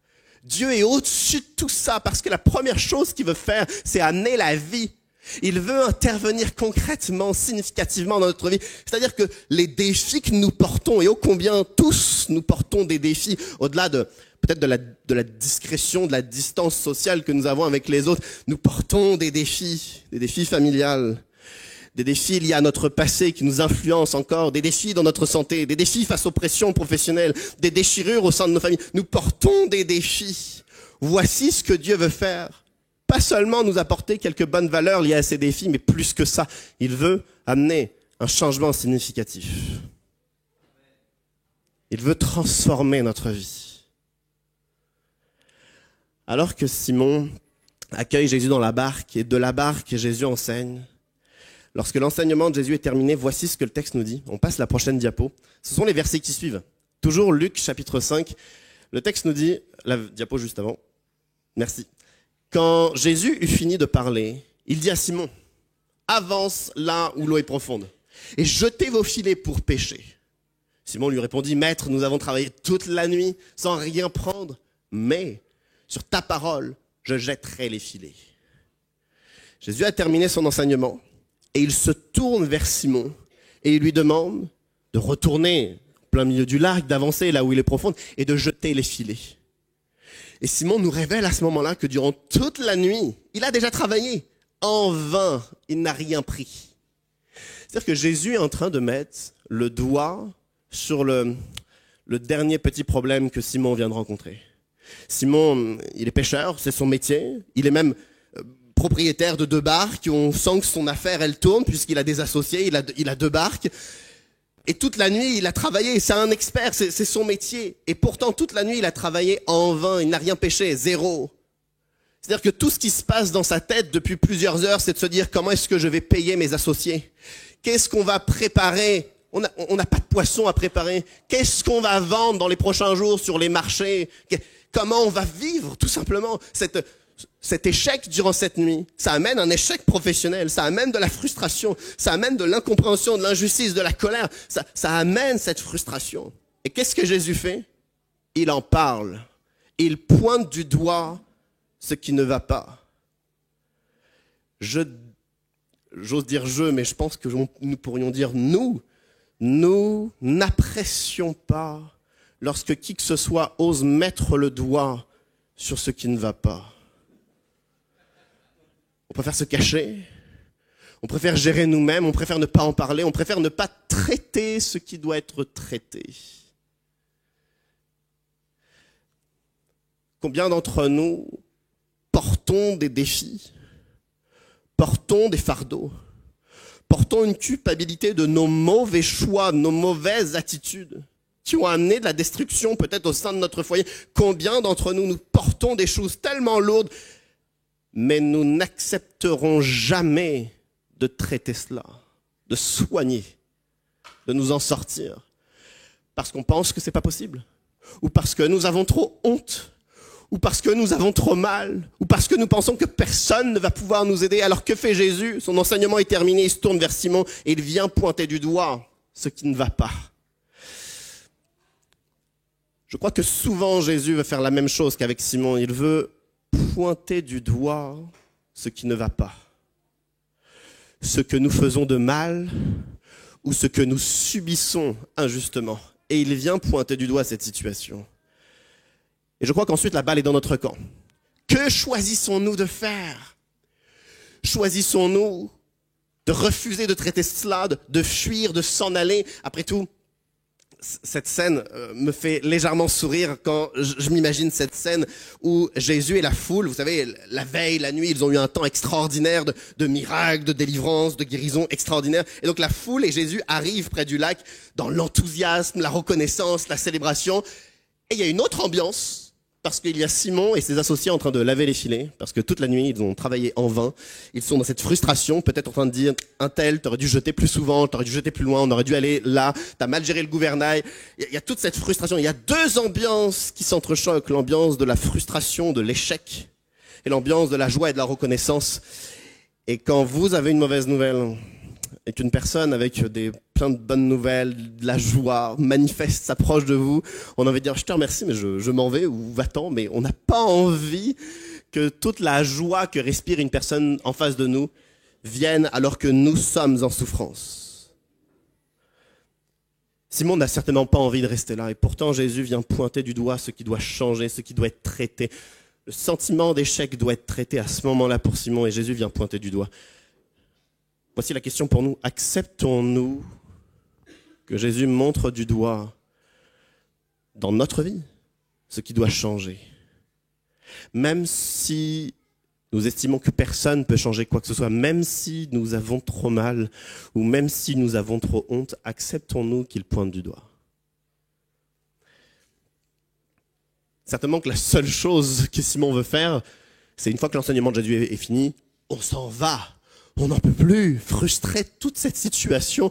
On a envie de se cacher de notre échec. Alors certainement que la seule chose que Simon veut faire, c'est partir. Et la seule chose que Jésus lui demande de faire, c'est de retourner sur le lac et de réessayer en jetant les filets. C'est la dernière chose que Simon a envie de faire. C'est la chose que Jésus lui demande de faire. C'est pas une règle, c'est pas à 100% vrai, mais très souvent, on a l'impression que ce que Jésus nous demande de faire, c'est ce que nous ne voulons pas faire. C'est pas tout le temps, mais c'est souvent. Dans certains conflits, on a l'impression que ce que Dieu nous demande de faire, c'est de prendre l'initiative de reprendre contact. L'initiative, ça c'est un mot qui ne nous convient pas, mais c'est ce que Dieu nous demande de faire. Lorsque nous sommes blessés, Jésus nous demande d'aller vers l'autre et de lui communiquer notre blessure. Et ça, on n'a pas du tout envie de le faire. On veut que l'autre vienne, qu'il prenne conscience, je ne sais comment, qu'il nous a fait mal. On voudrait que l'autre vienne à nous, mais ce n'est pas ce que Jésus nous demande de faire. Il nous demande de prendre l'initiative et de dire, voici ma souffrance. C'est ce que Jésus nous demande de faire, mais c'est ce que nous ne faisons pas. Jésus nous demande de faire attention aux sources de tentation qui sont autour de nous, à ce que nous consommons et qui pourrait nous emmener vers une faute qui va détruire notre vie. Et il nous demande alors de faire attention à ce que nous regardons, faire attention à qui nous fréquentons. Et nous ne le faisons pas, et pourtant c'est ce qu'il nous demande de faire. Alors il y a plein de choses que Jésus nous demande de faire. C'est ce que nous ne voulons pas. Mais si nous le faisons, c'est alors une porte ouverte à son intervention dans notre vie.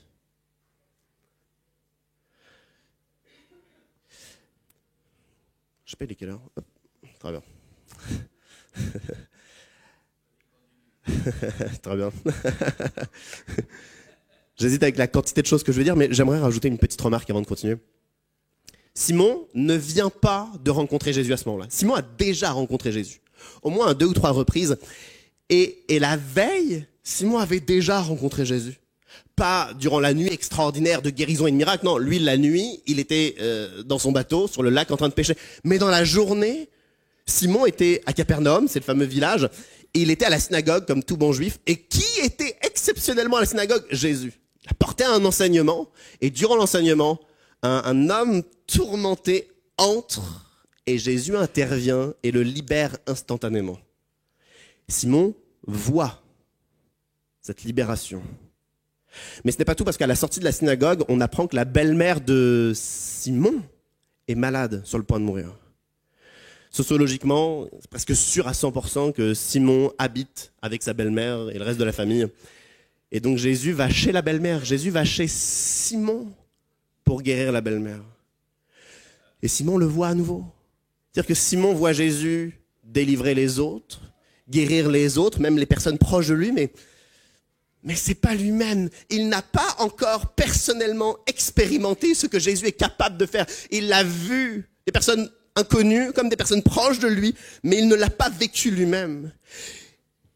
Et Simon pourrait alors commencer à baisser les bras et à abandonner, se dire, ça sera toujours pour les autres vont être bénis, les autres ont des choses à dire, les autres ont rencontré Dieu, les autres ont vécu des choses, les autres peuvent parler de la fidélité de Dieu, de l'amour de Dieu, de la guérison de Dieu, mais pas moi.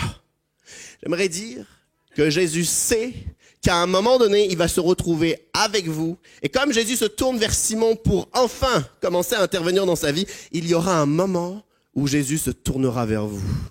Ce n'est pas que pour les autres. Jésus connaît nos prénoms, nos situations, notre passé, notre avenir, et il a fixé un moment où il se tournera vers vous. J'aimerais qu'aucun d'entre nous puissions baisser les bras à imaginer que la foi ou l'amour de Dieu ou les manifestations de Dieu, c'est seulement pour les autres. Il y a un moment où ça sera pour toi. Alors, ne baisse pas les bras, n'arrête pas d'y croire. Accroche-toi à lui, attends-toi à lui, parce qu'à un moment donné, comme Jésus se tourne vers Simon, il se tournera vers toi. Seras-tu prêt à l'écouter et à accueillir l'action qu'il veut faire dans ta vie? Amen. Simon entend la proposition de Jésus de retourner sur l'eau et de jeter les filets. Et Simon dit, mais sur ta parole, je jetterai les filets. Ensuite, il jette les filets? Non. Ensuite, Jésus est dans sa barque, il faut qu'il retourne près du bord, que Jésus sorte de la barque. Ensuite, qu'il appelle ses associés, qu'il dise à ses associés, on va retourner sur l'eau. Les associés vont dire, on a travaillé toute la nuit, on va pas retourner sur l'eau, on va retourner sur l'eau. Mais non, on va retourner sur l'eau, aller chercher des filets. On vient de nettoyer les filets. Prenez quand même les filets et on va retourner là où l'eau est profonde. C'est-à-dire que lorsque Simon dit à Jésus, mais sur ta parole, on va jeter les filets. C'est vrai que la foi de Simon est intéressante parce qu'il décide de faire confiance à Dieu. Même si sa réalité, c'est on a pêché toute la nuit, on n'a rien attrapé. Il décide de faire confiance à Jésus, mais c'est pas tout, parce que les minutes, peut-être les dizaines de minutes, peut-être même 1 heure passent avant de se retrouver prêt à jeter les filets. Et pendant tout ce temps, il reste confiant face à Dieu. Il accepte de retourner sur le bord, il accepte de rappeler ses associés, il les convainc, ils reprennent les filets. Il y a toutes ces étapes et je trouve ça puissant que les actions de Simon sont conformes à sa foi. Notre foi doit être démonstrative. Notre confiance en Dieu doit être démonstrative. Sinon, elle n'existe pas. Il y a une semaine, mon fils, Gustave, qui est juste à côté, il avait un tour de cou parce qu'à Rouen, il faisait clairement froid. Peut-être vous aussi à Dieppe, il faisait froid le matin. Mais il faisait 6 degrés la semaine dernière le matin. Donc mon fils avait son tour de cou. Et on rentre, on marche un peu dehors, d'où le tour de cou. Et puis il arrive dans la voiture et il me dit « J'ai chaud ». Je lui dis, retire ton tour de cou. Il me dit, non. Bah si, retourne, enlève ton tour de cou. Et puis il me fait, non. Et puis je vois qu'il est sur le point de craquer, de pleurer. Alors j'essaye de lui expliquer gentiment, si tu as chaud, c'est simple, tu retires ton tour de cou et comme ça, tu n'auras plus chaud. Il fait, non. Alors je mets une main derrière, je lui enlève le tour de cou. Et là, il pleure et il crie dans la voiture. Et je me dis, on ressemble à mon fils Gustave. Parce que Jésus ose nous dire, tu te sens mal, tu souffres, tu as peur, tu es face à des défis insurmontables. Voici ce que tu dois faire. Retire ton tour de cou. Voici ce que tu dois faire. Et nous on fait, non, mais on ne s'en sort pas tout pendant qu'on ne fait pas ce que Jésus veut que nous fassions. Il y a quelques années, j'étais très têtu dans un domaine, c'est avec les médecins. Je crois aux médecins, merci Seigneur pour les médecins, j'écoute les médecins, mais je ne sais pas si c'est quelque chose pour des hommes, mais en tout cas, j'ai vu ça chez d'autres hommes. C'est que j'allais chez le médecin, après que Joséphine, ma femme, m'ait dit 10 fois d'y aller. Je vais chez le médecin, je lui expose mon problème. Il me dit, j'ai la solution, c'est simple, voici ce que tu dois faire. Très bien. Il me fait une ordonnance, je vais à la pharmacie, je prends le médicament, je le mets dans la cuisine visible et je ne prends pas le médicament. Et ensuite, le lendemain, je me plains à Joséphine et je dis, je suis malade encore. Et elle me dit, mais médecin, solution, médicament, tu ne le prends pas. Et j'ai l'impression que nous sommes trop souvent avec Dieu comme cela. On dit, on croit en Dieu. Comme je crois au médecin, on croit en Dieu. Il est puissant, il est fidèle, on le chante. On ferme les yeux pour avoir des prières sincères et ferventes. On croit en Dieu. Et quand Dieu nous donne une direction, on prend une autre direction. Et on se plaint d'être encore malade. Et on se plaint d'être encore perdu. On se plaint d'avoir encore des souffrances enracinées en nous. J'aimerais dire que nos actions doivent être conformes à notre foi. Si Simon fait confiance à Jésus, alors effectivement, devant ses associés, il doit les convaincre de retourner sur l'eau. Si nous faisons confiance à Dieu, il y a des actions, des attitudes qui doivent être conformes. Il nous donne des solutions, c'est pour les prendre, c'est pour les faire. Et tant que nous ne le faisons pas, il ne pourra pas intervenir dans notre vie. Il y a un dernier passage, c'est la fin. J'aimerais qu'on lise la dernière diapo. Voici ce que le texte nous dit. Ils les jetèrent et prirent une grande quantité de poissons, et leurs filets se déchiraient. Ils firent signe à leurs compagnons qui étaient dans l'autre barque de venir les aider. Ils vinrent et remplirent les 2 barques au point qu'elles s'enfonçaient. Quand il vit cela, Simon-Pierre tomba aux genoux de Jésus et dit « Seigneur, éloigne-toi de moi parce que je suis un homme pécheur, c'est-à-dire un homme indigne. » En effet, lui et tous ceux qui étaient avec lui étaient remplis de frayeur à cause de la pêche qu'ils avaient faite. Et on s'arrête là. Je demande à l'équipe de louanges s'ils peuvent se remettre en place. On va chanter le 3e chant finalement, c'est possible. Le 3e chant de tout à l'heure. Oui, c'est possible? Super, merci. Ce passage nous dit que Simon jette finalement avec ses associés, il jette les filets. Et qu'est-ce que le texte nous dit? Les filets se déchirent à cause de la grande quantité de poissons. Les filets se déchirent. Alors qu'est-ce qu'ils font? Ils appellent la 2e barque. Parce que leur simple barque ne suffit pas. Les filets ne suffisent pas. Leurs barques ne suffisent pas. Et même les 2 barques ne suffisent pas parce que les barques sont en train de s'enfoncer. J'aime ce passage parce que combien même Simon croit que sur la parole de Jésus, ils vont pouvoir enfin attraper du poisson et sortir de cet échec professionnel, ils n'avaient pas imaginé qu'ils seraient à ce point bénis.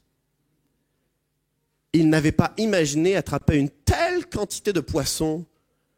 Leur filet se déchirait, la barque n'était pas suffisante, les 2 barques n'étaient même pas suffisantes. Ils ne pouvaient pas contenir le miracle de Jésus. La Bible nous dit dans la lettre de Paul aux Éphésiens que Dieu peut faire, par la puissance qui agit en nous, infiniment plus que tout ce que nous pourrions penser ou imaginer. Certains d'entre nous, nous imaginons ce que Jésus est capable de faire dans notre vie. Nous imaginons que Jésus va amener quelques changements dans notre famille. On pense que Jésus va nous protéger, on pense que Jésus va nous ouvrir des issues de secours professionnelles. C'est vrai, il peut faire tout cela. Mais il veut faire bien plus que ça. Tellement plus que nous ne sommes pas prêts. Comme Simon n'est pas prêt. Ils ne sont pas prêts pour accueillir cette pêche miraculeuse. Nous ne sommes pas prêts à accueillir ce que Jésus voudrait faire dans notre vie. Alors on a peut-être des choses que nous imaginons. Voici ce que Jésus pourrait faire, quelle petite valeur il pourrait apporter dans ma vie, peut-être un peu d'équilibre, un peu de leçons, un peu de conseils. Il veut faire bien plus que ça. Il veut faire bien plus que ça. Tellement que je ne peux pas l'imaginer et vous ne pouvez pas l'imaginer. C'est pourquoi Simon est tellement étonné de cette pêche au-delà de tout ce qu'il aurait imaginé. Il court, il se met à genoux au pied de Jésus et dit « Je ne suis qu'un pécheur, c'est-à-dire je suis indigne de toi ». Nous ne sommes pas capables d'imaginer ce que Jésus pourrait faire dans notre vie et pourtant il veut faire quelque chose de significatif dans notre vie. Alors on peut aussi, je ne sais pas dans combien de temps la rencontre se termine, mais je sais pas, dans une demi-heure, 1 heure, on est dans notre voiture, on est en train de rentrer chez nous ou dans 2-3 heures, j'en sais rien, et puis on se dit, on a entendu quelque chose d'intéressant dans les témoignages, dans les chants, dans le message, mais on pourrait aussi fermer notre cœur en se disant, je n'ai pas envie que les choses soient traitées en moi. Et donc on va rester fermé, et puis dès demain on va passer à autre chose. Mais on pourrait accepter que Jésus vienne pointer du doigt ce qui dans notre vie peut être traité, peut guérir, peut changer. Il y a des influences de notre passé qui peuvent disparaître. Je le crois, certains l'ont vécu, certains viennent de le témoigner il y a quelques minutes. Pourquoi pas nous ? C'est peut-être à notre tour d'accepter que Jésus pointe du doigt ce qui pourrait changer et de dire par la foi, sur ta parole, j'accepte de marcher sur un chemin de guérison intérieure. Sur ta parole, j'accepte que tu mettes le doigt sur mon vocabulaire qui doit changer, sur mes attitudes qui doivent changer, sur ma façon de faire des choix qui doit changer. Sur ta parole, je veux découvrir de quoi tu es capable. Et au-delà de ce que nous pourrions penser ou imaginer, tu es capable. Alors je veux m'attendre à toi. J'aimerais, alors qu'avec l'équipe de louanges, on va chanter un dernier chant. Dans quelques minutes, on va voir les baptisés, chacun leur tour, aller dans les eaux du baptême. Ça va être ce moment au sommet de notre joie. Mais juste avant, j'aimerais qu'on puisse faire une dernière prière. Je vous invite à tous à vous lever. On s'apprête à chanter ce dernier chant. Mais juste avant de le chanter, j'aimerais prier. Et si vous souhaitez confirmer ma prière, si vous souhaitez confirmer cette prière, eh bien, venez la fermir en vous-même, comme si c'était vos mots, comme si c'était votre prière. Notre Père, je te remercie parce que tu nous connais par nos prénoms et tu as quelque chose à nous dire, tu souhaites nous parler. Ce n'est pas simplement les autres qui vivent des choses, ce n'est pas simplement les autres qui expérimentent, mais tu veux nous dire quelque chose à nous aussi. C'est à notre tour. Ce n'est pas uniquement le tour des autres, c'est aussi à notre tour ce matin. C'est aussi notre tour. Et parce que je crois que c'est notre tour, tu te tournes vers nous et tu veux pointer du doigt ce qui doit changer. Nous ne croyons peut-être pas qu'on puisse s'en sortir, nous ne croyons peut-être pas que l'influence peut disparaître, nous ne croyons peut-être pas que tu peux agir et pourtant tu es capable de le faire. On l'a entendu, 4 témoignages qui ont dit voici de quoi Jésus est capable. C'est à notre tour. Alors, ô Jésus, au-delà de ce que nous pourrions penser ou imaginer, agis puissamment. Je te remets nos familles, je te remets nos couples, je te remets nos enfants, je te remets le choix de nos enfants, je te remets notre santé, je te remets cette église entre tes mains, je te remets notre avenir, je te remets l'influence de notre passé, je te remets les fardeaux que certains portent, je te remets les zones de souffrance dans nos vies. Je te remets tout ce que nous n'arrivons pas à traiter et soigner en nous. Nous te remettons tout cela parce que nous choisissons de dire sur ta parole, au-delà de ma réalité, au-delà de mes échecs passés, sur ta parole, je choisis de croire que tu peux amener la libération et la vie. Merci d'avance de ce que tu vas faire en nous. Merci d'avance de ce que tu vas faire. Alors qu'on s'apprête à chanter ce dernier chant, avant de laisser la place aux baptisés, que durant ce dernier chant, ça ne soit pas simplement des paroles que nous chantons, mais que chacune de ces paroles, nous puissions les serrer dans notre cœur et vouloir les vivre. Ce chant nous parle d'un oasis.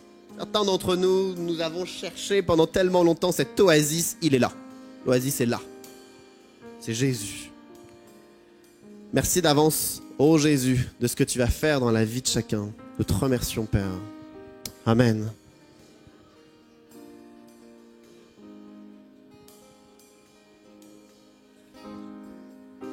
Quand je me sens seule et désemparée,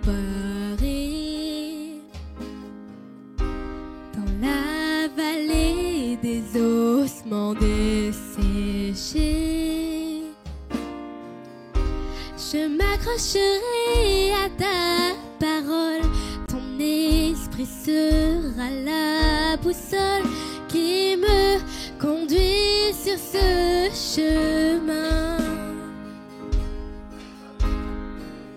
Je ne retournerai pas en arrière. La route est longue, mais mon cœur persévère. Car tu es sans cesse à mes côtés. Ton grâce inonde de mes pensées. Tu m'aides à faire un pas de plus.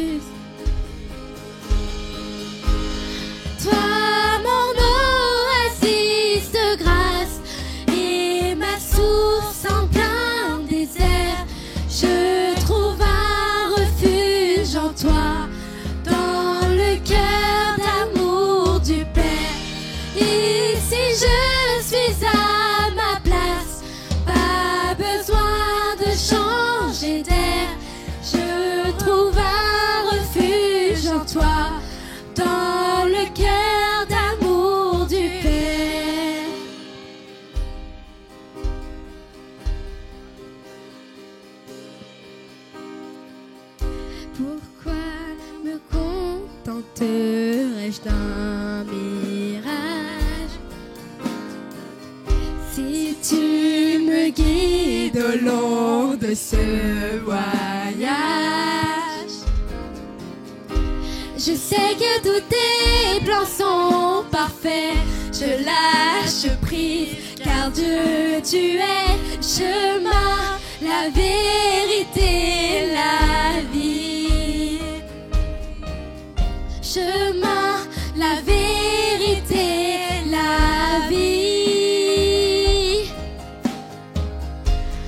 Toi, mon oasis de grâce et ma source en plein désert, je trouve un refuge en toi, dans le cœur d'amour du Père. Ici je suis à ma place, pas besoin de changer d'air. Je trouve un refuge en toi, dans le cœur d'amour du Père.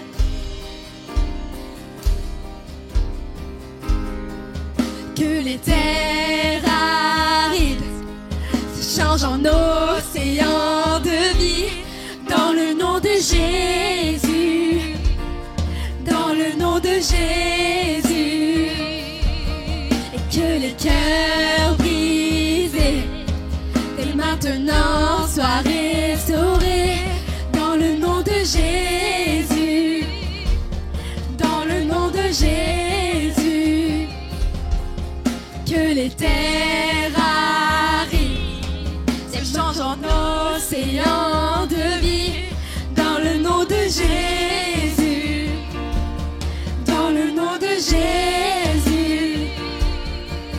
Que les cœurs brisés dès maintenant soient restaurés, dans le nom de Jésus, dans le nom de Jésus. Toi, mon oasis de grâce et ma source en plein désert, je trouve un refuge en toi, dans le cœur d'amour du Père. Ici je suis à ma place, pas besoin de changer d'air. Je trouve un refuge en toi, dans le cœur d'amour du Père. Oh, merci Jésus. Merci Jésus, parce que quand tu as quitté cette terre, tu as dit: je m'en vais au ciel, je vais vous préparer une place. Que nous puissions découvrir quelle est cette place déjà ici présent dès aujourd'hui. Parce que c'est ton amour, c'est ton plan parfait pour l'humanité.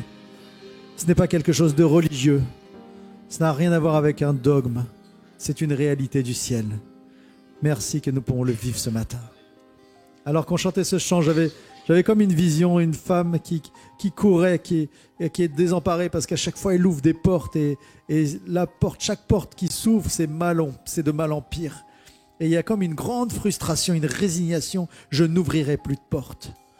Et c'est comme si Jésus voulait dire à cette personne: demande-moi laquelle ouvrir et je te la montrerai, la bonne porte. Merci Seigneur. Merci Seigneur. Est-ce qu'on peut applaudir notre Seigneur Jésus?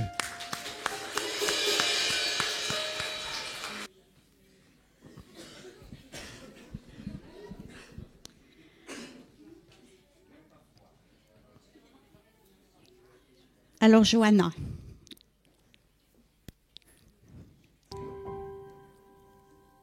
il y a deux choses qui sont venues à l'esprit.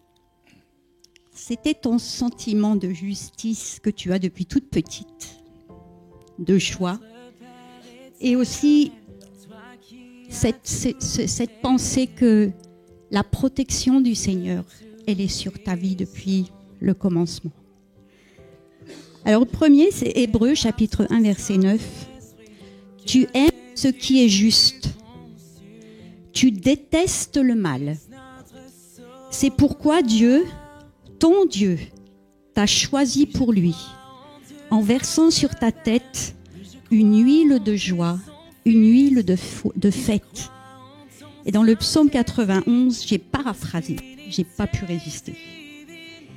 Dieu dit, puisque Johanna s'attache à moi, je vais la libérer, je vais la protéger, car elle connaît mon nom. Si Johanna fait appel à moi, je lui répondrai. Je serai avec elle dans les moments difficiles. Je veux la délivrer et je veux l'honorer. Je lui donnerai une vie longue, il y en a encore pour longtemps, Johanna, une vie longue et belle, et je lui montrerai chaque jour que je suis son sauveur.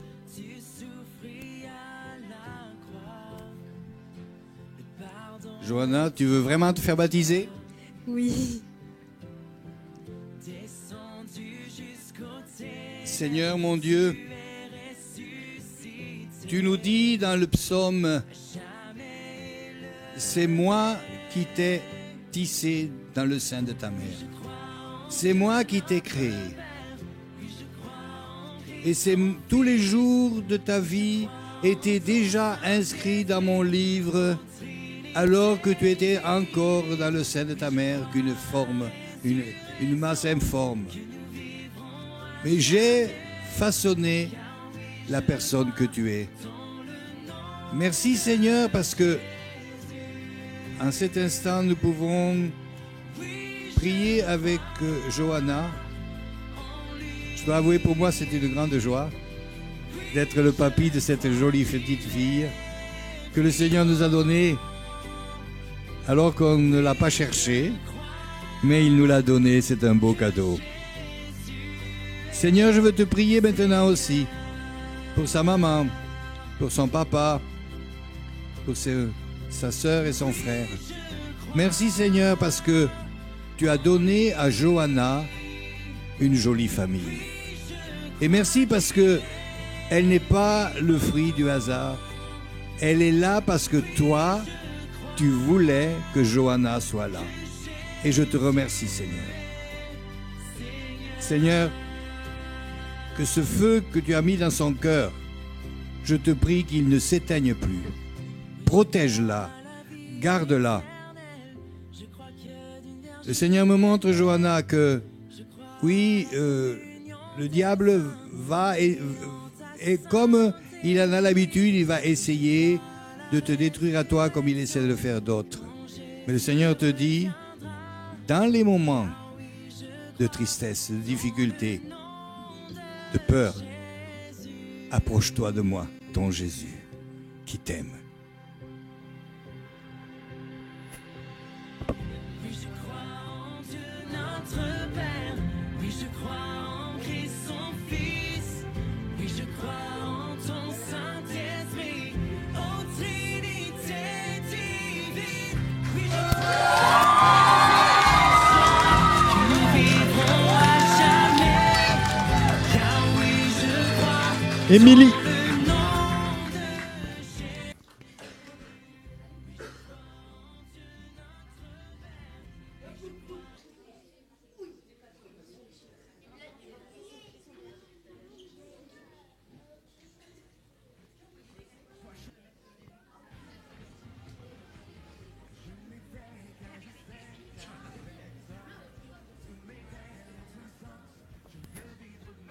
Qu'est-ce qu'il est le verset? C'est Martine. Martine, elle est là.